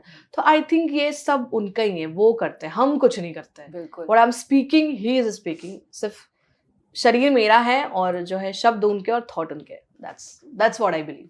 सो आई नो कि बहुत सारे लोग शायद नहीं रिलेट कर पा रहे हो, या बहुत सारे लोग कर पा रहे हो, but I can completely relate to what you are saying. सचमुच जैसे होता है, जब आपको भगवान चुन लेते हैं ना एक बार, तो फिर आप जो मांगते हो वो आपको मिल जाता है। क्योंकि भगवान ने आपको चुन लिया उस टाइम। सही बात है, कभी कभी कुछ चीजें नहीं होती है तो लेकिन हम हर चीज के लिए भगवान को ब्लेम करते हैं। अगर अच्छा होता है बहुत अच्छा, भगवान धन्यवाद, आशीर्वाद बनाए रखे। कुछ बुरा होता है, मेरे साथ ही ऐसा क्यों होता है। I think it's a part, वो सब वो जो आपके लिए कर रहे हैं आपको, वो सही कर रहे हैं, वो कभी गलत नहीं होने देंगे। बिल्कुल। वो ऊपर नीचे होता है, वो आपको कहते हैं ना कि सबसे सुंदर मूर्ति वही होती है जिसपे ज्यादा हथौड़ा मारते हैं। मूर्तिकार का सबसे बेस्ट अगर होता है, वो जितना उस पे हथौड़ा मारता है वो मूर्ति बहुत खिल कर आती है। तो दैट्स व्हाट आई बिलीव, क्योंकि बचपन में ये सब चीज समझ में नहीं आता था। जैसे मैं ऑडिशंस में जाती थी, नहीं होता था, क्या मुझ में कमी है भगवान, क्यों आप ऐसे करते हो, तो we used to always blame. But जैसे जैसे मैं बड़ी होते गई और अपने गुरु, अपने मेंटोर से जो जीवन का, संगीत मैंने अपने गुरु जी से सीखा, बट जीवन का जो एक सीख होता है वो मेरे लाइफ में मेंटोर के रूप में 2-3 लोग आए जो हमेशा मुझे सपोर्ट करते हैं। और whatever I am doing it's because of them. Pankaj Narayan ji, Apurva Bajaj ji, उन लोगों का बहुत बड़ा रोल है मेरे लाइफ में। और ऑफ कोर्स माय पेरेंट्स। तो उन्होंने मुझे हर समय पे बहुत ज्यादा सीख देती गई। और मैं हूँ भी बहुत अच्छी बच्ची, मतलब मैं सीख लेती हूँ। हाँ, समझ रही हूँ मैं। कह रहा था ज्ञान उनको दिया जाता है जो उसको आगे कैरी फॉरवर्ड करते हैं, नहीं तो आपका ज्ञान लेने के लिए भी तो पात्रता होनी चाहिए। हाँ, चाहिए। एग्जैक्टली। तो मैं उस चीज को बड़े अच्छे से समझ के, हाँ ठीक है, ओके, अब ये करना, अब ये करना है, तो वो बस अपने आप होते जाता। तो इवन इफ अगर कुछ बुरा होता या कोई चीज नहीं हो पाया तो मैं उसको हमेशा पॉजिटिवली लेती हूँ कि इससे अच्छा कुछ होगा, कुछ अच्छा ही लिखा होगा, इसलिए नहीं हो पाया, बेस्ट मिलने वाला है इसलिए ये नहीं हुआ। एग्जैक्टली, हमेशा ही रहता है। तो अब जब हम देखते हैं सिंगिंग में या किसी भी प्लेटफॉर्म पे जब लोग होते हैं, कंपैरिजन्स होते हैं। हाँ, ऑफ कोर्स लोग करते हैं, ये भी सेम जॉनर है, ये भी सेम जॉनर है, तो इसके कितने फैंस हैं और ये कैसे कर रहे हैं। तो ये कंपटीशन आई थिंक अंदर अंदर जो है वो आपके और स्वाति जी में होना चाहिए। स्वाति तो हाँ, क्या ऐसा कुछ है? बिल्कुल भी नहीं। मुझे लगता है मेरा और स्वाति मिश्रा जी का फ्रेंडशिप जो है वो बहुत ही अनकंडीशनल है एंड उसमें कुछ एक्सपेक्टेशन नहीं है, सिर्फ प्यार भरा है। और हम लोग बहुत कम समय में बहुत पास आ गए। और ये भी एक स्पिरिचुअल कनेक्शन और परंपरा का कनेक्शन है, बिकॉज वो भी एक ऐसी आर्टिस्ट है और जो इंसान के रूप में मैं उनको जानती हूँ, शी इज़ वेरी स्पिरिचुअल, बहुत ही धार्मिक और बहुत ही घर की जो बच्चे होती है वो आर कनेक्टेड टू रूट्स, तो उनके और मेरे में बहुत ही सिमिलैरिटीज हैं। तो और देखिए, कंपैरिजन की बात ही नहीं आती। उनका एक अलग अंदाज है और मेरा एक अलग अंदाज है, तो वो अंदाज ठीक है, हम सेम भाषा हमारी सेम हो सकती है, वो भी स्पिरिचुअल में हो या भी वो भी भोजपुरी में भी, वो भी कुछ कुछ अच्छे गाने जो फोक पे बनाते रहते हैं, रिक्रिएट करती हैं, बट उनका अंदाज अलग है और मेरा अंदाज अलग है। तो उसको कंपैरिजन करना का मतलब कोई बात ही नहीं है। There is no sense of comparing. और क्योंकि हम में सिमिलैरिटीज है कि हम दोनों को प्रभु श्री राम जो हम लोग के पाहुन लगते हैं, पाहुन के गाने से ही दोनों को जो है वो लोगों के बीच हम जाने गए। तो हम जब भी मिलते हैं तो हम संगीत की बात करते हैं और बाकी अपने जो गर्ल्स टॉक्स होते हैं और मस्ती, हम सैलून्स जाते हैं साथ में, हम स्पा लेते हैं, सब हम करते रहते हैं। हाँ, तो क्योंकि वो भी मुंबई में रहती है, मैं भी, और उसके मेरे घर से लगभग आधा या 45 मिनट्स का डिस्टेंस होगा। तो जब भी वो रहती है शहर में और मैं रहती हूँ, तो हम लोग का जब फ्री टाइम होता है, so whenever you go for our nails, nail art and manicure, pedicure, ये सब सारी चीजें हम शॉपिंग करते हैं, साथ में मेकअप खरीदते हैं। हम दोनों परफ्यूम्स के लिए पागल हैं, पागल, एकदम पागल। तो वो सब हम लोग सबको साथ में करते रहते हैं। तो ये बहुत कम टाइम है। लोगों को पता होगा। नहीं, किसी को नहीं पता है। आप लोग इंस्टा स्टोरी भी नहीं डालते यार, हमारे साथ शेयर तो करो।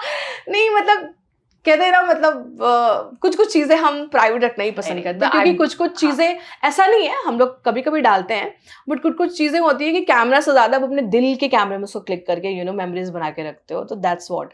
तो हम जब मिलते हैं तो हम लोग खूब बातें, स्वाति बहुत टेस्टी खाना बनाती है, oh God she is amazing cook. तो वो घर पे कभी कभी हमने लिट्टी चोखा बनाया, कभी पानी पूरी बनाया, सब क्यों करते हो हमारे साथ? हम लोग यही करेंगे। पक्का next time we are inviting you. तो स्वाति और हम लोगों का फूड सेशन और मस्ती सेशन, स्पा सेशंस, ये सब बहुत चलते रहता है, तो हम बहुत एंजॉय करते हैं। और ऑल्सो वी आर प्लानिंग एक अच्छा कोलैबोरेशन का भी हम प्लान कर रहे हैं। मुझे पूछने तो दो। So yes, we are planning कि इतना कुछ जब हमारा मिला है, बट हम जिस वजह से मिले संगीत, वो तो बिल्कुल भी मिलना चाहिए। तो हमारा बहुत तड़कता भड़कता बहुत कमाल का क्योंकि गाना मैं आप आएगा। दोनों की बहुत बड़ी फैन हूँ, अरे मुझे आप how दोनों sweet। के गाने बहुत पसंद है, तो अगर आप लोग साथ में आ जाओगे तो मतलब वो तो मेरा एक नहीं go to song हो जाएगा यार। यस हमें बहुत अच्छा कुछ चीजों पे काम कर रहे हैं, तो हम लोग जल्दी एक अच्छे गाने तो के और साथ कोई कोलैबोरेशंस आएंगे। के बारे में सोच रहे हैं या कुछ इन पाइपलाइन कुछ है? नहीं अभी फिलहाल तो तो मेरा जितना क्योंकि अभी कुछ पिछले साल से मैंने भोजपुरी में भी अपने पारंपरिक गीत जितने उसको नए तरीके से अभी कोशिश कर रही हूँ करने का, और जो कि लोगों को पसंद भी आ रहा है। हाथी ले घोड़ाले में मैंने रिक्रिएट किया था, जो कि बहुत सुना दो यार ऐसे मत करो, ओके सुनाई दो।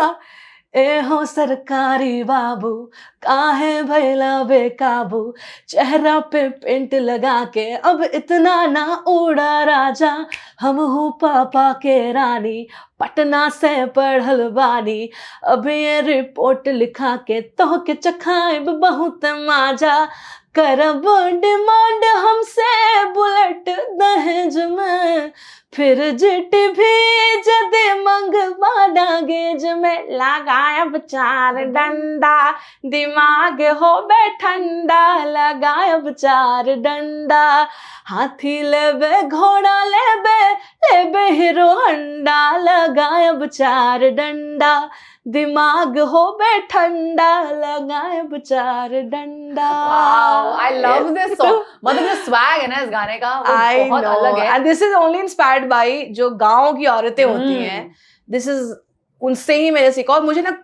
जैसे मुझे कॉपी करने में, मिमिक्री करने में बहुत मजा आता है बचपन से। यस तो मैं ना इस गाने का इस कहानी ये है कि मंदिर में आप जाओगे ना, तो जो गांव की औरतें होती हैं, एक तो एकदम उनका रॉ टेक्सचर होता है, ऐसा फटता है आवाज, तो बहुत क्रेजी लगता है। तो जब मैं पटना में जहाँ रहती थी, तो वहां पे ना जैसे जो पैरोडी सिंगिंग होती है किसी भी पुराने गाने पे भगवान का औरत वगैरह, तो वो लोग ना ऐसे गाते, तो मैं कॉपी करती थी। तो दे यूज्ड टू सिंग हारा भोला रौला, ऐसे गाती है। आप गाँव में जाओगे ना तो आप सुनोगे भोला भोला, तो मुझे बहुत मजा आता था, तो मैं कॉपी करती थी। अब तो मैं प्रो हो गई हूँ।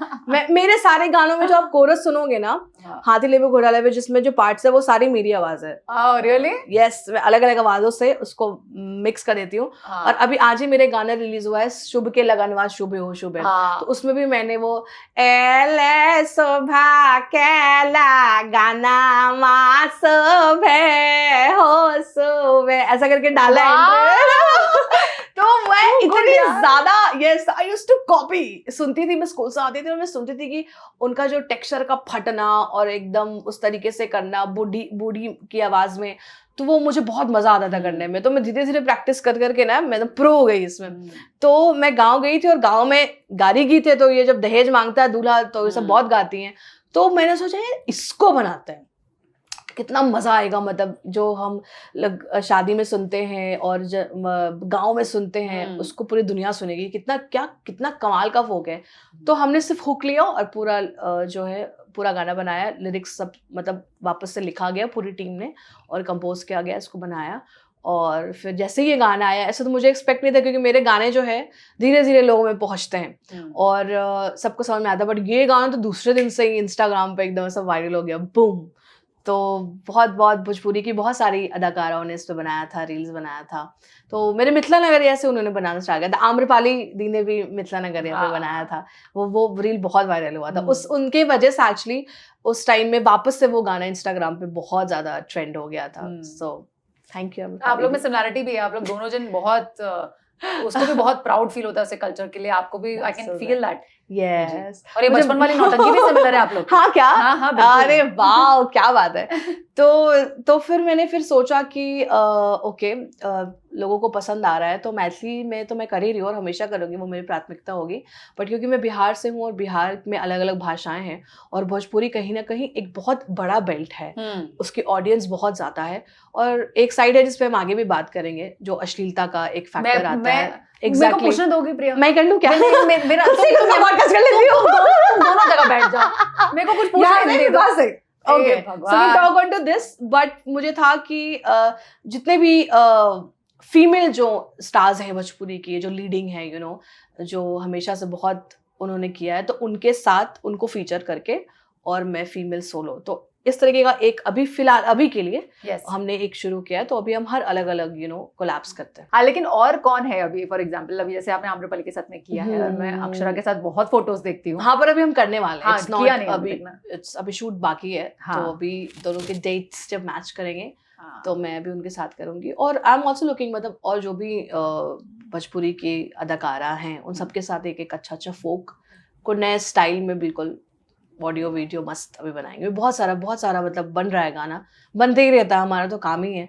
तो व्हेन आई एम परफॉर्मिंग या रिकॉर्डिंग, तो जब मुंबई रहती हूँ तो फिर अलग अलग गाने बनाते रहती हूँ। बट आई ऑल्सो वांटेड कि मैं मैथिली में भी एक मैथिली गाने भी सबके साथ करूँ। बिल्कुल, ये मेरी बहुत इच्छा है कि मैं, क्योंकि अच्छा लगेगा, मैथिली की भी ऑडियंस को और अच्छा सुनने को मिलेगा।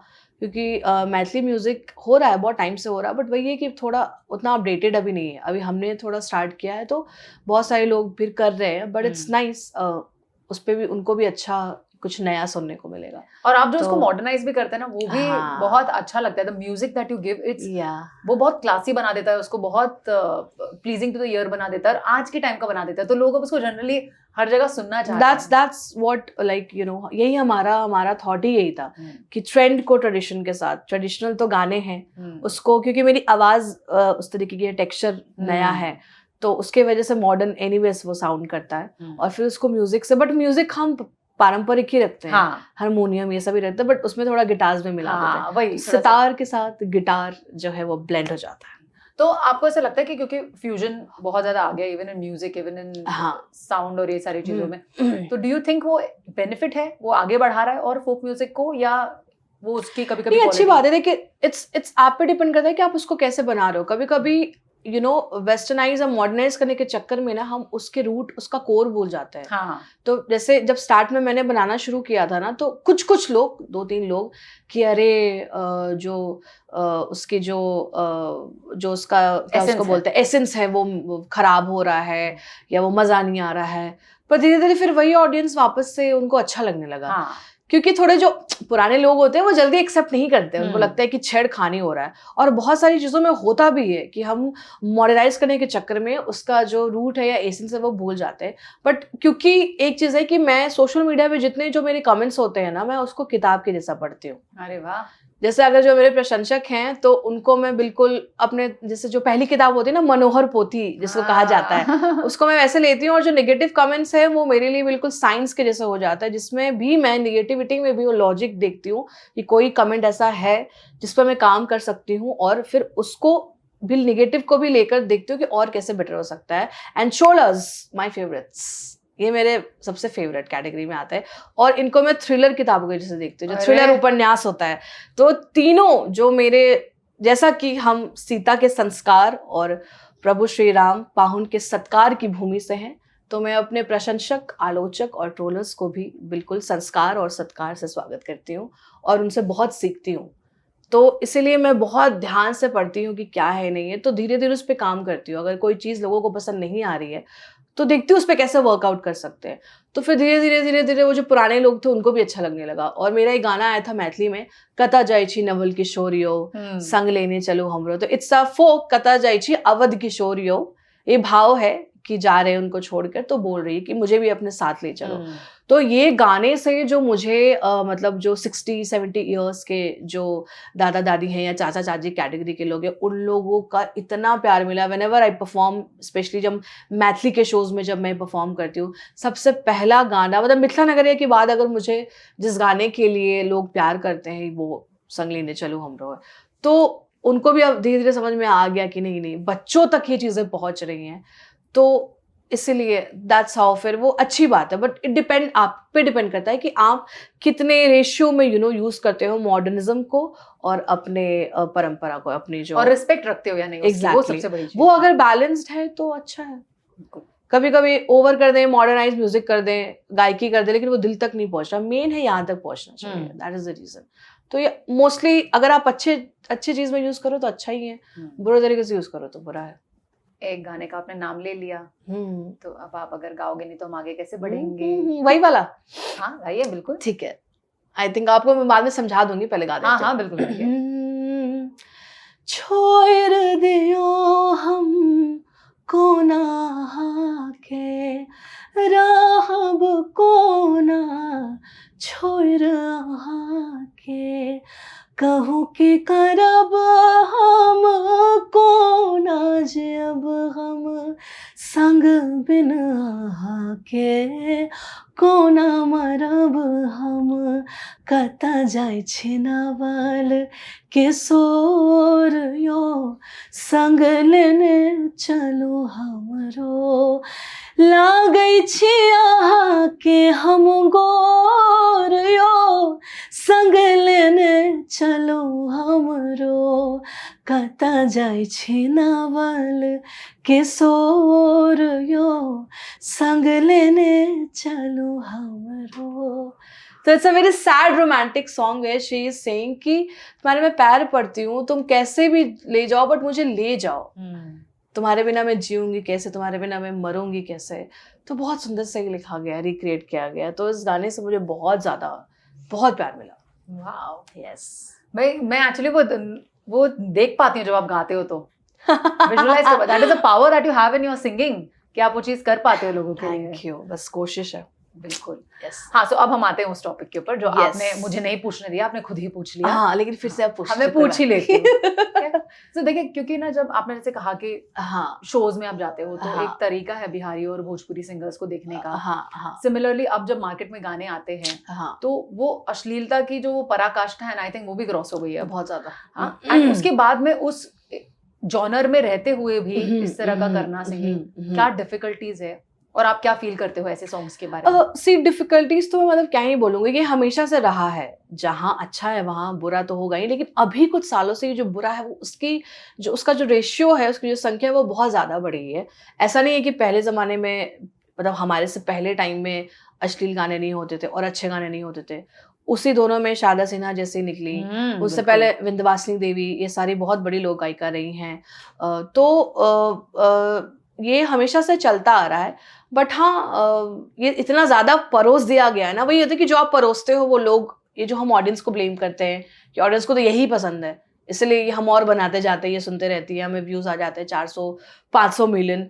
लेकिन यही ऑडियंस है जो अगर नहीं सुनती तो फिर शायद मैं ये नहीं कर रही होती, या स्वाति मिश्रा जैसे और सारी कलाकार है वो नहीं कर रही होती, या शारदा सिन्हा जी नहीं कर रही होती. बिल्कुल नहीं कर रही होती. तो ऐसा नहीं है. आप जो सर्व करोगे प्लेटर पे, वही लोग उसका स्वाद लेंगे और उसको पसंद करेंगे. तो इसका रेशियो बहुत ज्यादा बढ़ गया. और कहीं ना कहीं ये मतलब मेरे लिए और मेरे जैसे जो कलाकार है जो अपनी संस्कृति से जुड़े हैं, उनको बहुत तकलीफ होती है. मतलब हम कंप्लेन नहीं करते. I always say I don't complain to these so called superstars जो भी भोजपुरी के हैं. या मैं मतलब मेरी क्योंकि एक विडंबना है और मेरी मतलब रिक्वेस्ट होती है कि मतलब आप एक स्टेट को रिप्रेजेंट कर रहे हो और आप एक भाषा को रिप्रेजेंट कर रहे हो जिसका इतिहास इतना सुंदर रहा है. भोजपुरी का भी इतिहास इतना प्यारा रहा है. तो मतलब क्या जरूरत है. आप एक इतना बड़ा नाम हो गए हो तो आपकी तो जिम्मेदारी बनती है कि आप अपने कल्चर का अच्छा साइड दिखाओ. Right. If we talk about Punjabi music, I always say Punjabi music इतना बड़ा हो गया international that people crave to work. अगर हम किसी आर्टिस्ट के पास जाए और उससे बोले कि आपको पंजाबी म्यूजिक वीडियो में कास्ट करना हो तो they are like very happy. But if we say, sorry मैं इतना ऐसा से करती हूँ ना, तो बट इफ वी से कि भोजपुरी, किसी हिंदी के आर्टिस्ट को बोल रही हूँ, इफ वी से कि हमको आपको भोजपुरी में, तो बहुत सोचते हैं, वो पूछते हैं कि कैसे शब्द कैसे हैं, गाना कैसा है. क्योंकि कहीं ना कहीं जो अभी चल रहा है ना वो बहुत डिग्रेड हो गया, वो अपग्रेड नहीं हो रहा है. एक ही तरीके का म्यूजिक, एक ही ऑटो ट्यूनर जिसकी कोई ज़रूरत नहीं है, आप सब ट्यूनर यूज़ करते हैं क्योंकि साउंड इलेक्ट्रॉनिक है. मैं इस पे एक टेक्निकल है तो मैं इस पे बात करूँगी, और करते हैं, मैं हमेशा करती हूँ कि ऑटो ट्यूनर जो है आपकी आवाज़ को और प्यारा बनाता है, निखारता है. जैसे हम मेकअप करते हैं निखरने के लिए, तो वो भी एक ऐसी ही चीज़ है, वो सब यूज़ करता है. इसलिए क्योंकि पहले के ज़माने में सब लाइव होता था, इसलिए आप देखते होगे पहले के सिंगर्स, कहा जाता है ना, कहानियां होती है कि हम 2-3 महीने पहले प्रैक्टिस उनको किया जाता था, फिर रिकॉर्डिंग होता था और 1 टेक में वो होता था. अगर गड़बड़ हुआ तो फिर वापस से स्टार्ट से करते हैं. अब तो खैर टेक्नोलॉजी इतनी हो गई है कि हम अलग अलग टेक करके पीसेस में करके करते हैं. और क्योंकि अभी इलेक्ट्रॉनिक म्यूजिक का ज़माना है, अभी कंप्यूटर का ज़माना है और अभी AI और बढ़ते जा रहा है, तो दैट इज़ द रीज़न कि उस इलेक्ट्रॉनिक की फ्रिक्वेंसी को मैच करने के लिए हम ऑटो ट्यूनर का यूज़ करते हैं, सब यूज़ करते हैं. बट ऑटो ट्यूनर ही सिर्फ यूज नहीं करते हैं, गाते भी हैं। तो भोजपुरी में एक जो फैक्टर हो गया और लोगों के कानों में वो इतना पड़ गया है ना कि वो टोन लोगों को बहुत ज्यादा, उनको वो समझ में नहीं आता कि शब्द क्या है और वो क्या है, उनको टोन वो पसंद आता है। और भर भर के वही बात है कि हमारा इतिहास इतना सुंदर रहा है, बट अभी क्या हो गया है कि बहुत सारे जो मैं गाने सुनती हूँ वो बहुत स्त्रियों के अंग को बहुत ज्यादा दर्शाता है, विच इज वेरी शेमफुल। आप व्यूज के लिए जो है और अपने नाम बना रहे हो, पैसे बना रहे हो, प्रॉपर्टी सब बना रहे हो, बट इज्जत, क्या आप वो गाना या क्या आप वो जो काम कर रहे हो आप अपने फैमिली के साथ वो देख पाओगे जो आप खुद काम करते हो? या आप अपने बच्चों के, परिवार के बच्चे को नहीं कभी उनसे कोई पूछ जाके उनको खुद भी, क्योंकि वो शर्मनाक है, वो नहीं कर सकते। हम लोग खुद म्यूजिशियन जब बात करते हैं तो बड़ा बहुत मतलब जब ऐसे ऐसे गाने सुनते हैं हर बात पे ढोड़ी भाभी पता नहीं इनका क्या ही चलते रहता है और रेगुलर चलते रहता है, तो कभी कभी बहुत तकलीफ होती है कि क्यों ऐसा करना है यार, चलो पहले कर दिया, अभी क्यों करना है, आगे बढ़ो इतना। क्योंकि भोजपुरी में व्यूज बहुत है, भर भर के हैं। मुझे लगता है ग्लोबली अगर देखा जाए तो हिंदी से ज्यादा, बॉलीवुड से ज्यादा ना भोजपुरी के गाने पे आप देखो 400-500 मिलियन, बट रिस्पेक्ट नहीं है। दे डोंट हैव रिस्पेक्ट कि लोग तुरंत हिंदी के कोई आर्टिस्ट अग्री हो जाए कि अरे भोजपुरी में वो मुझे करना है, वो चीज मुझे लाना है, क्योंकि हमारा ऐसा इतिहास रहा है, हम उस भूमि से आते हैं। तो मुझे इसका क्लास इतना बढ़ा देना है कि लिटरली उनको एक, जैसे बहुत सारे लोग पंजाबी म्यूजिक के लिए उसको बहुत बड़ा अपॉर्चुनिटी समझते हैं, working with the superstars and international वो परफॉर्म कर रहे हैं। तो मुझे लोगों के बीच में अब, और मेरे जैसे बहुत सारे जो कलाकार हैं जिनका हमारा सपना है ये कि हमें इतना बड़ा बनाना है, इस व्यूज के साथ इतना इसको सम्मान दिलाना है कि लिटरली लोग तरसें कि प्लीज हमें भी काम करना है। अभी बहुत समझाना पड़ता है उनको पहले ट्रैक भेजना पड़ता है। अगर मैं हिंदी आर्टिस्ट के साथ सोचती हूँ कोलैब करने का, तो नहीं हमारे शब्द ये हैं, गाना ये है, म्यूजिक अच्छा है, तो but they know my previous work, तो दे अग्री ऑफ कोर्स, कह रहे हाँ बिल्कुल करेंगे। लेकिन क्या बोलते वो, ऐसा रहेगा तो करेंगे, वैसा नहीं करेंगे। ये चीज नहीं सुनना, ये सुन के बहुत दुख होता है क्योंकि मैं भी उसी धरती से आती हूँ।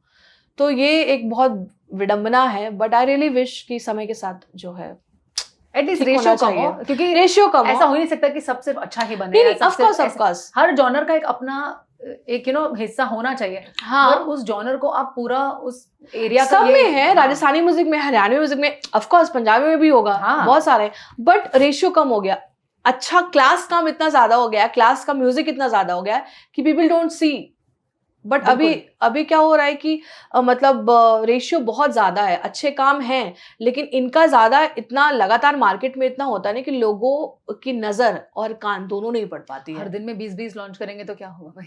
और ये नए नए सिंगर्स अपने आप को वायरल करने के लिए जानबूझ के ऐसे गाने गाते हैं। इसलिए मैं कहती हूँ क्योंकि इनको बहुत सारी चीजें हैं, अपब्रिंगिंग मैटर करती हैं, आप किस माहौल में रहे हो वो मैटर करता, क्योंकि अगर आप समाज के बारे में सोचोगे तो आप ऐसे गाने नहीं बनाओगे। बिल्कुल बिल्कुल नहीं, क्योंकि ये स्थायी है। आप आगे का सोचोगे ना कि अभी के 5 साल के बाद क्या, 10 साल के बाद मैं म्यूजिक को क्या दे रहा हूँ या दे रही हूँ। अगर आप ये सोचोगे, अगर आप उस क्लासिकल बैकग्राउंड से आते हो या वॉट एवर बैकग्राउंड से जिसमें आपको संस्कार और अपनी संस्कृति से प्यार होना, तो आप झिझकोगे ऐसे काम करने में कि मैं क्या कर रहा हूँ, what I am giving to my music.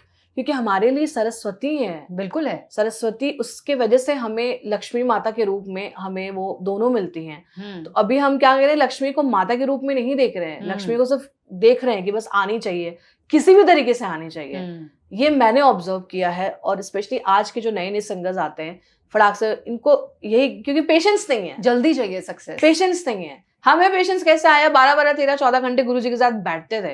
1.5-2 साल तो मेरे पापा ने मुझे सिर्फ बैठाया है, स्ट्रिक्टली उन्होंने मेरे गुरुजी को मना किया था कि इसको कुछ मत सिखाइएगा। ओ वाह, हाँ, सिर्फ बैठेगी है। तो मैं 1.5-2 साल ऐसे ही, मेरे गुरुजी ऐसे बैठे रहते थे और मैं कोना में ऐसे बैठ के सुनते रहती थी। तो ये सारी चीजें तो बहुत बहुत चीज मैटर करती है कि आप कैसे बड़े हुए हो, माहौल क्या रहा है, एजुकेशन इंपॉर्टेंट है। किताबी एजुकेशन से ज़्यादा जो जीवन में एजुकेशन होता है, जो आपके लाइफ में अलग अलग पड़ाव में जो मेंटोर्स आते हैं, चाहे वो बड़ी दीदी के रूप में हो या भैया के रूप में हो या कोई ऐसे व्यक्ति जो आपके लिए अच्छा सोचते हो, तो ये सब इसके वजह से आता। फिर आपको खुद की समझ आती है कि नहीं, मुझे सिर्फ मेरे लिए नहीं सोचना है, मेरा संगीत से मेरा परिवार, मेरा समाज सबका है। बिल्कुल। तो इसीलिए ये जिस दिन सोच आ जाएगी बहुत सारे कलाकारों में, फिर वो सब करना बंद कर देंगे और फिर उनको मजा भी नहीं आएगा उस चीज में। और हाँ। आप देखिए, जितना हमारे लिए हमारा शरीर का हेल्थ रखना इम्पोर्टेंट है, उतना ही हमारा मेंटल हेल्थ भी बहुत जरूरी है। बहुत और जरूरी ये है। सारी चीजें जब लोग कॉन्स्टेंटली सुन रहे हैं तो उसके ऊपर जो प्रेशर पड़ रहा है, और वो तो क्योंकि वो तो एक ऐसा मशीन है कि आपने कुछ डाल दिया उसके प्रोग्रामिंग, अब वो तो प्रोग्राम होते रहेगा, वो तो रुकना है नहीं अपने आप से। अब क्या डाल रहे हो और आप एग्जैक्टली और एक और चीज जो मैं देखती हूँ कि जैसे आपने कहा ना कि आपका और स्वाति का क्या जेलसी नहीं होता, नहीं, हम एक दूसरे को बढ़ाते हैं, बिल्कुल हम एक दूसरे को अप्रिशिएट करते हैं। लेग पुलिंग नहीं है वहाँ। ये बहुत अच्छी, यही होता है, ये संस्कारों से आता है। ये बहुत बड़ी बात होती है when you appreciate each other, specially women या कोई भी। एक चीज मैं यहाँ पे क्या देखती हूँ कि बहुत एक दूसरे को नीचा दिखाया जाता है भोजपुरी इंडस्ट्री की। ये भी एक विडंबना है कि अपना काम तो करेंगे बट उसका काम करके मतलब एक दूसरे को नीचा दिखाएंगे। म्यूजिक इंडस्ट्री में ज्यादा है, बहुत ज्यादा है, मैंने देखा है, क्योंकि अब मैं उस चीज में घुसी हूँ तो मैं हर चीज नोटिस करती हूँ। जैसा मैंने कहा कि मेरे लिए किताब की जैसा मेरा कमेंट सेक्शन, तो मैं सब देखती हूँ। अरे क्या जरूरत है, आप संगीत का काम करो ना, एक तो अच्छा कर लो संगीत प्लीज, और ऊपर से अगर नहीं भी करने का मन तो एटलीस्ट प्लीज दूसरे को नीचा मत दिखाओ। अपना काम करो। अब क्योंकि इतना आप अपने अपने कर रहे हो, क्योंकि अपना ही संगीत कर रहे हो, अच्छा करो अश्लील करो, आपको कोई फर्क नहीं पड़ रहा। ये जो आई डोंट केयर वर्ड है, इसको बहुत ज्यादा सीरियस ले लिया गया है, तो ठीक है, दैट्स देयर चॉइस। बट क्योंकि मैं संगीत सेविका हूँ और समाज सेविका भी हूँ, तो मैं तो हमेशा बोलती हूँ और मैं हमेशा बोलती रहूंगी जब तक चीजें अच्छी हो या ना हो। एक तो मैं कर ही रही हूँ, बट मेरा काम है बोलने का। क्योंकि एक मुझे याद आ रही है, प्रेमचंद जी की एक लाइन है कि बिगाड़ की डर से ईमान की बात नहीं करोगे क्या। और दिनकर जी के कविता का एक पंक्ति है कि जो तटस्थ है समय लिखेगा उनका भी अपराध। तो it's very important to speak. ये जो लोग मुझे कुछ कुछ जैसे बोलते हैं, या मेरे कुछ खुद के फैमिली वाले कभी कभी, या मम्मी सुन सुन के कि तुम आप अपने सिंगिंग पे फोकस करो, आप इन सब चीज़ों पे क्यों बोलते हो, या मुझे पॉलिटिकल ओपिनियन देना भी बहुत अच्छा लगता है, तो वो मैं देते रहती हूँ। तो लोग मुझे बोलते हैं कि नहीं, क्यों नहीं यार, आप एक पब्लिक फिगर हो ना। जब हम पब्लिक फिगर बोलते तो हमारी जिम्मेदारी है कि हम पब्लिक के लिए सोचें, और सबकी ये सोच होनी चाहिए कि आप अपने काम के साथ आप अपने सोसाइटी, अपने समाज के बारे में सोचो, बोलो। It's very important to speak. तो ये मेरा हमेशा से पैटर्न रहा है, तो वो मैं करती हूँ। लेकिन वही बात है, जब मैं देखती हूँ तो मुझे बहुत तकलीफ होता है कि क्यों नीचे दिखाना है। अब इन सब चीज़ों में बॉलीवुड बहुत आगे है, सब सारे सिंगर अपना गाना गाते हैं, बैलेंस करते हैं, एक कंपेयर नहीं करते मेल या फीमेल है। मेल में एक से एक लीडिंग है, फीमेल में एक से एक लीडिंग है। They work together, they are giving so love to their music and audience. बस हो गया, एक दूसरे से मिलते हैं, अप्रिशिएट करते हैं, नीचा नहीं दिखाते किसी को। यहाँ पर ये बहुत ज्यादा कल्चर है, गाली भी देंगे उसके बाद फिर हाथ में मिला देंगे, फिर एक बार गाली देंगे। क्यों करना है, नीचा क्यों दिखाना है यार। संगीत एक ऐसा चीज है जो महसूस कराया जाता है, दिखाने की चीज नहीं होती संगीत। सबसे बड़ी जो सीख होती है, जो हमें गुरु से जो सीखने की मिलती है, कि म्यूजिक तो थेरेपी है। बिल्कुल है। आप रोते हो तो आप म्यूजिक सुनते हो, आपको मोटिवेशन चाहिए होता है तो आप म्यूजिक सुनते हो, जिम में जाते हो तो मोटिवेशन चाहिए होता है। आप देखो सारे जिम जो है हमेशा म्यूजिक बजते रहता है। क्यों बजता रहता है? बिना म्यूजिक के आपने जिम कभी देखा होगा? नहीं देखा होगा। रीजन है क्योंकि it works like a therapy. आपको ये मोटिवेट करता है हर तरीके से। तो आप महसूस कराओ ना यार, आपको नीचा दिखाने का क्या हो गया। इसलिए मुझे बहुत तकलीफ होती है। और ऐसे नए आर्टिस्ट जो ये सब चीजें करते हैं, इनको तो मैं आर्टिस्ट के उसमें मानती ही नहीं हूँ। I don't consider them as an artist, to very honest. मैं तो मुंह पे बोलती हूँ जो बोलती हूँ। ऐसे ही आर्टिस्ट नहीं होता यार। आर्ट मतलब साधना, मतलब साक्षात सरस्वती। आप ऐसे कैसे कर सकते हो? तो ठीक है, इसको करना है करने दीजिए। लेकिन आई रियली विश कि भगवान कहीं से जो है उनको सद्बुद्धि प्रदान करे, और एकदम से उनका ऐसा हो कि मैं क्या कर रहा हूँ, मैं क्या दे रहा हूँ यार। तो सम्मान की जिंदगी आपको चाहिए with, of course money is important, money is everything, but money के साथ अगर रिस्पेक्ट ऐड होता है तो आप फिर लेजेंड बनते हो। बिल्कुल। तो आपके जाने के बाद भी आपको दुनिया कैसे याद करेगी? ऐसे याद करेगी कि आपने क्या दिया है। अब शारदा सिन्हा जी नहीं रही हमारे बीच, मैं तो उनसे कभी मिल भी नहीं पाई, मेरा दुर्भाग्य रहा। बट मैं हमेशा कहती हूँ कि मैं उनके संगीत से हर दिन मिली हूँ। जब से मैंने होश संभाला, जब से मैंने सुना कि क्या होता है, उनके संगीत से मैं हमेशा मिलती हूँ और हमेशा जिंदगी भर मिलते रहूंगी। तो वो आपके आइडल है? Of course. The reason I'm doing folk and I wanted to take her legacy, her only. वाह। मैं उनके लास्ट उस पे गई थी, मेरा कार्यक्रम था, तो जब लास्ट 13वीं से पहले जो है उनके घर पे मैं गई थी, मैं अंशुमन भैया से मिली भी थी, तो उन्होंने मुझे बोला था कि नहीं नहीं मैं सुनता हूँ, बहुत अच्छा कर रही है प्रिया। पीपल और कमेंट्स में मतलब और जो भी लोग हैं वो मुझे मतलब अच्छा लगता है जब मुझे बोलते हैं कि शारदा सिन्हा जी के बाद हमें आपसे बहुत उम्मीद है, कि मेरे लिए बहुत बड़ी बात है। उफ, मेरे को भी रोना आ रहा है थोड़ा सा। तो it's a very big thing for me when people say that हम आपको उस, ऑफ कोर्स मैं उनकी जैसे तो कभी भर ही नहीं सकती, वो एक ही होती है, लता जी एक ही हैं, आशा जी एक ही हैं, तो शारदा सिन्हा जी भी एक ही है, तो वैसे मेरा है कि प्रिया मलिक भी एक ही होनी चाहिए। हाँ बिल्कुल है, और बिल्कुल रहेंगी हमेशा। Thank you. तो मुझे जब लोगों, क्योंकि इसलिए लोगों की सुनती हूँ मैं, बहुत ज्यादा हर तरीके से सुनती हूँ, तो जब उम्मीद बनती है ना तो मेरे अंदर वो बहुत होता है कि नहीं यार, मैं किसी की उम्मीद को नहीं गिरा सकती किसी भी वे में। संगीत तो हो ही, but as a person also if I talk, कभी किसी को फॉल्स एक्सपेक्टेशन नहीं देना चाहिए, अपने कर्म हमेशा अच्छा करिए, क्योंकि वो देख रहा है। तो जब लोग कहते हैं कि वी सी यू, कि कोई लोग गायकी, और भी बहुत सारे ऑफ कोर्स सिंगर्स हैं, बट मुझे एक तो प्रेशर आ जाता है बहुत ज्यादा, और बहुत चुन के, बहुत धीरे धीरे और आराम से जो है मैं अपनी चीजों को करती हूँ, और मुझे बहुत गर्व महसूस होता है, एंड आई एम एक्चुअली गर्व से ज्यादा आई एम ग्रेटफुल कि यू नो पीपल से दिस थिंग्स, सो अच्छा लगता है। बस ऐसे ही मेरे को प्यार देते रहो। तो मुझे भी अच्छा लगता है जब मैं देखती हूँ कि आपका नाम, और हमारे जनरेशन में और भी कुछ हैं जो क्लासिकल म्यूजिक को, क्लासिकल सिंगिंग को उस लेवल पर लेकर जा रहे हैं, तो आप अपना नाम ऐसी जगह पर लिखवा रहे हैं, जैसे फॉर एग्जाम्पल शारदा जी हो गए, जहाँ पर कल्पना जी हो गए, कैलाश खेर जी हो गए, तो ये लोग जिस जगह पर हैं, आप लोग अपना मार्क वहां तक लेके जाने की कोशिश कर रहे हैं। एंड अभी रिसेंटली मुझे एक जन जो मुझे, I am become a huge fan of this guy, obviously आपको पता ही होगा, ऋषभ शर्मा। अरे I just love, of course, उन्होंने मेरे मन में सितार के लिए प्यार पैदा कर दिया। एक्चुअली में मेरी मम्मी कल मुझे दिखा रही थी, बोली मुझे भी बहुत मन करता है सितार सीखने का, सीख लेगा प्रिया। बिल्कुल यार, आई थिंक सीखो।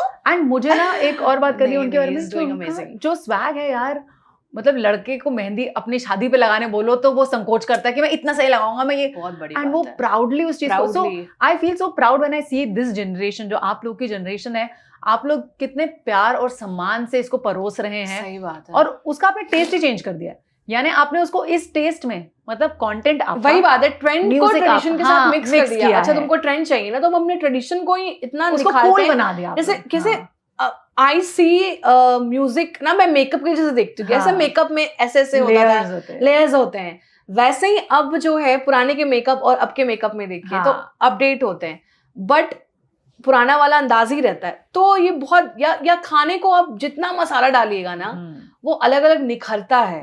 तो वही बात है, music is like a food, और मेकअप आई सी उसको अलग अलग तरीके से निखारते रहिए, बट उसका एसेंस नहीं मिस होना चाहिए। और ये ऋषभ इज डूइंग अमेजिंग, मैं इंस्टाग्राम से ही उनको मैंने देखा, और वो जिस तरीके का काम कर रहे हैं, और देखिए उनके अभी पूरा इंडिया टूर हो रहा है, उनका वर्ल्ड टूर हो रहा है, स्पेशली उनका एक है sitar for mental peace and mental health. Oh this is so nice, और कितनी खुशी हो रही है कि लोग उनको यू नो पूरी दुनिया में उनको बुला रहे हैं और बैठ के सुन रहे हैं, क्योंकि मैं आपको बताऊं क्लासिकल को बैठ के सुनने का पेशेंस लोगों में खत्म हो गया है। उसकी ऑडियंस ही एक्चुअली अलग होती है।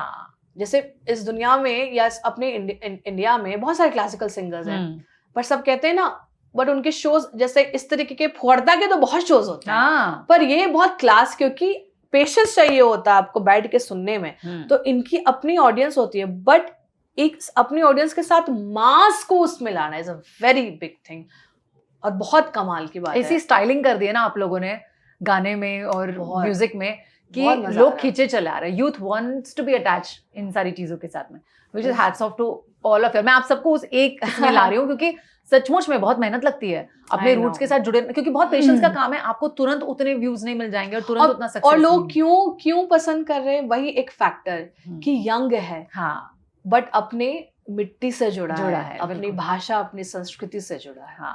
तो लोग यही चीज पसंद करते हैं। बिल्कुल, and I am very proud of you all. अब जैसे आपने ट्रोलिंग के बारे में कुछ बात की थी, तो बिकॉज हमारे फैमिली में आम्रपाली है, तो हमने ट्रोलिंग बहुत नजदीक से देखी है। Now that I am doing podcast again, तो आप कहीं पे भी दिख रहे हो तो trolling is a very natural part of it.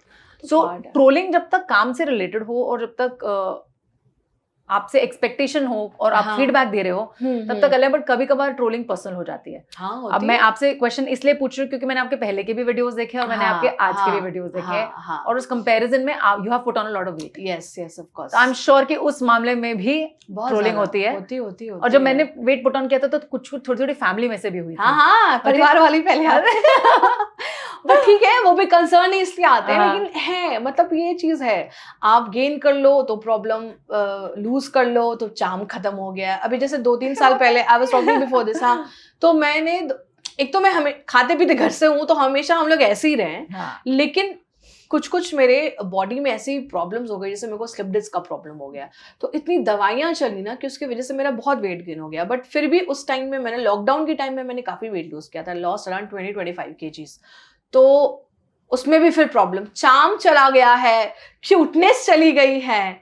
तो मेरी मम्मी एक दिन रोने लगी, अभी फिर वो बोलती है इतनी मोटी हो रही, कुछ करना पड़ेगा। और जब मुझसे मिलती है बोलती है नहीं प्रिया कैसे चलेगा। मैंने बोला मम्मी तुम ही बोल रही थी यार हाँ। कि कुछ नहीं खाती है मेरी बेटी, पता नहीं क्या हो गया, तुम मेरे पास आ जाओ, तुमको ठीक से खाना मिलता है कि इतनी पतली हो गई। मैंने बोला मम्मी तुम एक चीज पे तो रहो यार, तुम क्यों इधर उधर।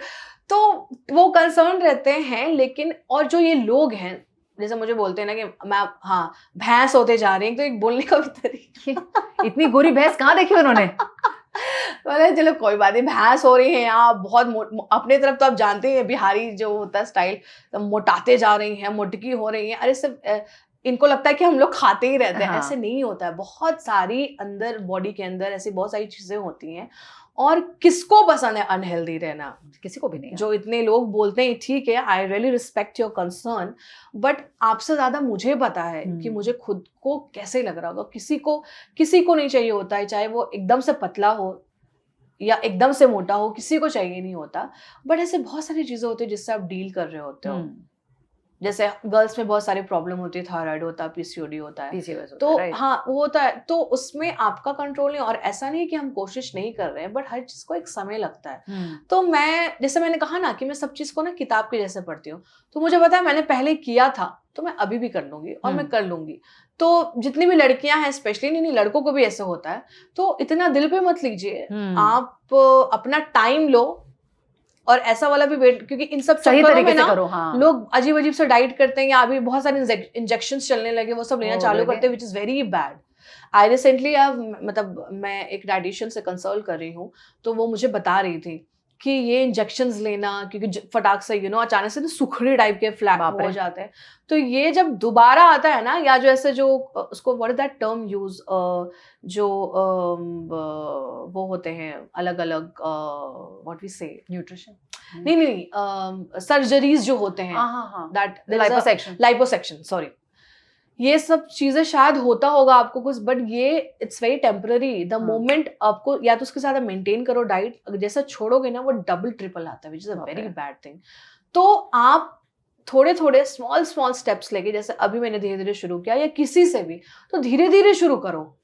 ऐसे अचानक से मुझे वेट लूज करना, खाना छोड़ दिए, खाना छोड़ना इज नॉट अ सोल्यूशन, और ऑफ कोर्स ओवर ईटिंग तो कभी भी नहीं रहा, बट सही टाइम पर सही पोर्शन इज इम्पोर्टेंट, जो मैं अभी सीख पा रही हूँ, या हमेशा से मैंने ये चीज देखा है। बिल्कुल। तो वो लड़कियों के साथ एक्चुअली बहुत ज्यादा रहता है, लड़कों का तो फिर भी ठीक है, लेकिन लड़कियों को बहुत अजीब अजीब तरीके से मतलब बोला जाता है, हवा पहलवान, अगर ज्यादा पतली रहेगी सुखड़ी, हवा पहलवान हो गई, माचिस की कांडी, माचिस की तिल्ली या कांडी, हाँ, मोटी हो गई है तो डायरेक्ट बस हम भैंसी हो जाते हैं, भैंसासुर हो जाते हैं तो ठीक है, अभी क्या कर सकते हैं, लोगों का अपना अपना, कुछ तो लोग कहेंगे, लोगों का काम है कहना, बट ठीक है।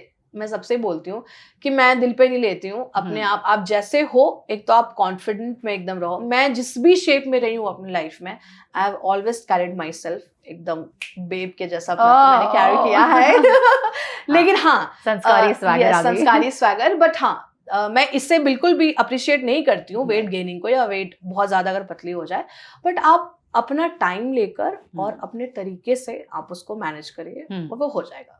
इतना नहीं लेना यहाँ और यहाँ नहीं लेना, फिर तो कुछ कर ही नहीं पाएंगे। दिन रात ऐसे ऐसे देखते रहेंगे, पागल हो जाएंगे। सचमुच में वो एक नई बीमारी है लोगों की, क्योंकि बहुत लोगों को, आर्टिस्ट को ये बहुत ज्यादा कर देती है असर, हर बात पे देखते पढ़ने का शौक है तो कोई किताब पढ़ो ना, आप ट्रोलिंग के मैसेजेस क्यों पढ़ते हो? जैसे बीच में ना मुझे कभी कभी हो जाता है, क्योंकि हमारे मूड स्विंग्स भी बहुत होते हैं, तो कभी कभी एक बार मुझे बहुत ज्यादा असर गया था, मेरे को लगा कि मैं कुछ तो देती हूँ उसको जवाब। हाँ, कुछ तो मैं देती हूँ, मतलब ऑफ कोर्स अभद्र भाषा का मैं प्रयोग नहीं करूंगी, but in a strict way, strictly way.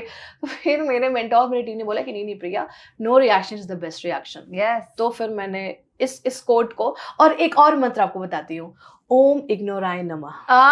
Nice. Yes, इसको फॉलो करिए बस, लेकिन अच्छी चीजों के लिए। हाँ, अच्छी चीज जो कर रहे हैं वो उसको करिए, ऐसा नहीं कि आप कुछ खराब करो और ओम इग्नोराय नमः, नहीं। अच्छी चीजों के लिए इसको फॉलो करिए, और ये मंत्र बहुत फायदे होता है। एंड आई नो कि ट्रोलिंग में मुझे पता है कि कुछ बहुत हेटफुल ट्रोलिंग होती है, बहुत ज्यादा अननेसेसरी, बट कुछ ऐसे भी होते हैं जो आपको कुछ फीडबैक देके चले जाते हैं जो एक्चुअली में हो रहा है, आप रियलाइज नहीं करते हो। फिर आप जब व्हेन यू गो बैक और आप फिर से सोचते हो तो आपको लगता है कि नहीं ये सही है, I need to correct this. True, इसलिए मैंने तो वो बोला अच्छा कि है। मैं ऑफ हाँ। कोर्स कि जो मैंने कहा ना आपको कि नेगेटिव कमेंट्स को मैं साइंस की बुक जैसे पढ़ती हूँ, जिसमें कुछ कुछ लॉजिक चीजें होती हैं। बिल्कुल। When you go back, when you see कि अच्छा ठीक है, और वो आपको हेल्प भी करता है। बिल्कुल। और इम्पोर्टेंट है, क्रिटिसिज्म भी बहुत इंपॉर्टेंट है। आपको सब अच्छा मिलते जाएगा तो फूल जाओगे, मतलब शरीर का तो फूलना छोड़ो, दिमाग में बहुत फूल जाओगे, फिर आपको बहुत घमंड आ जाता है, बहुत सारी चीजें होती है। तो इट्स वेरी इंपॉर्टेंट कि समय समय पर ना आपको वो थोड़ा सा जर्क मिलता रहे। It's very important to also have negative comments, that's fine. तो Priya, I had a great time, मैंने बहुत बहुत बहुत एंजॉय किया, पर हम आपको जाने नहीं दे सकते हैं बिना आपका नया जो अभी अभी आया हुआ गाना है। यस, तो आज जो है सवेरे सवेरे जो है I like it, trend with tradition, you know, Gen Z का जो ये लैंग्वेज होता है। हाँ। तो सवेरे सवेरे जो है हमारा एक मैथिली गीत रिलीज हुआ, विच इज अगेन अ विवाह गीत। इट्स कॉल्ड शुभे हो शुभे। तो इसमें हमने मतलब सिर्फ हुक लिया और इसके पूरे नए लिरिक्स इसको किए। तो goes like कि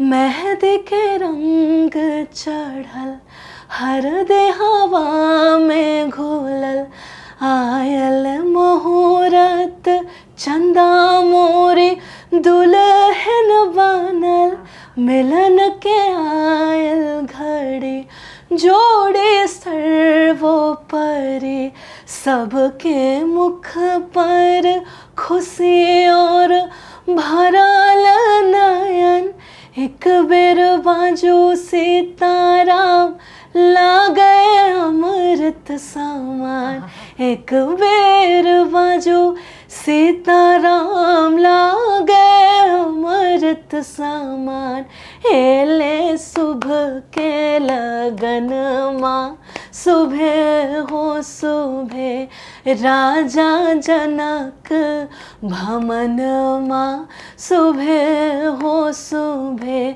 राम सन लागे पहुन माँ, सुबह हो सुबह। वाओ, आपकी आवाज मेरे पास रख के जाओ। थोड़ा सा दे दूंगी तो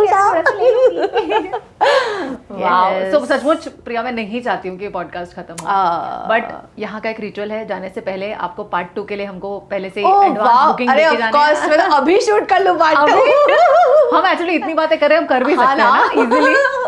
लेकिन अभी मेरे को जाना पड़ेगा। आपको जाना पड़ेगा, और अगली बार जब आप आएंगे तो आपको प्रॉमिस करना पड़ेगा कि मुझे क्वेश्चन पूछने दीजिए। अरे सॉरी, ऑफ कोर्स अगली बार मैं एकदम अलग, जब मैं आई रियली होप कि मैं अगली बार थोड़ा ट्रांसफॉर्मेशन हो जाए। हाँ बिल्कुल। तो ट्रांसफॉर्मेशन के साथ साथ मेरे बोलने का भी ट्रांसफॉर्मेशन हो जाए। तो मैं वो मत करना, वो हो भी नहीं सकता। आप ज्यादा क्वेश्चन पूछोगे और मैं सवाल जवाब दूंगी। आप अगली बार यहीं आके बैठना। कोई नहीं, नेक्स्ट टाइम चेंज कर लेंगे, मैं आपका पॉडकास्ट कर लूंगी। Welcome to AD and PM शो। I'll be waiting. Yes. So thank you so much, Priya. Amazing. Thank you so much again for inviting. और मेरे को आपसे मिलके लग ही नहीं रहा कि मैं पहली बार मिल रही हूँ। ऐसा लग रहा है कि मैं बहुत टाइम से आपको जानती हूँ। Of course, that's how a spiritual and a cultural person get. So it was honor for having me, for you to having me, and for me to having you also, both. So thank you so much. आप host ही रहना चाहते थे last तक भी, आपने last में host की line बोल दी है। Actually, मुझे बहुत शौक था एक्चुअली बचपन से। So अब ये वाला बात अगली पॉडकास्ट में करेंगे। So wait for the part 2. Yeah. Yes. So thank you so much for coming on our show, and I'm very very grateful कि आपने टाइम दिया, and there's a small token of appreciation. Thank you.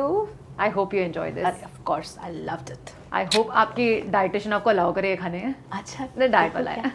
एक दिन cheat तो कर ही लूंगी, कोई बात नहीं। Oh wow, nice. हाँ भी खा लूंगी। Thank you. चलो नाउ लेट्स एंजॉय चाय आफ्टर दिस। Yes.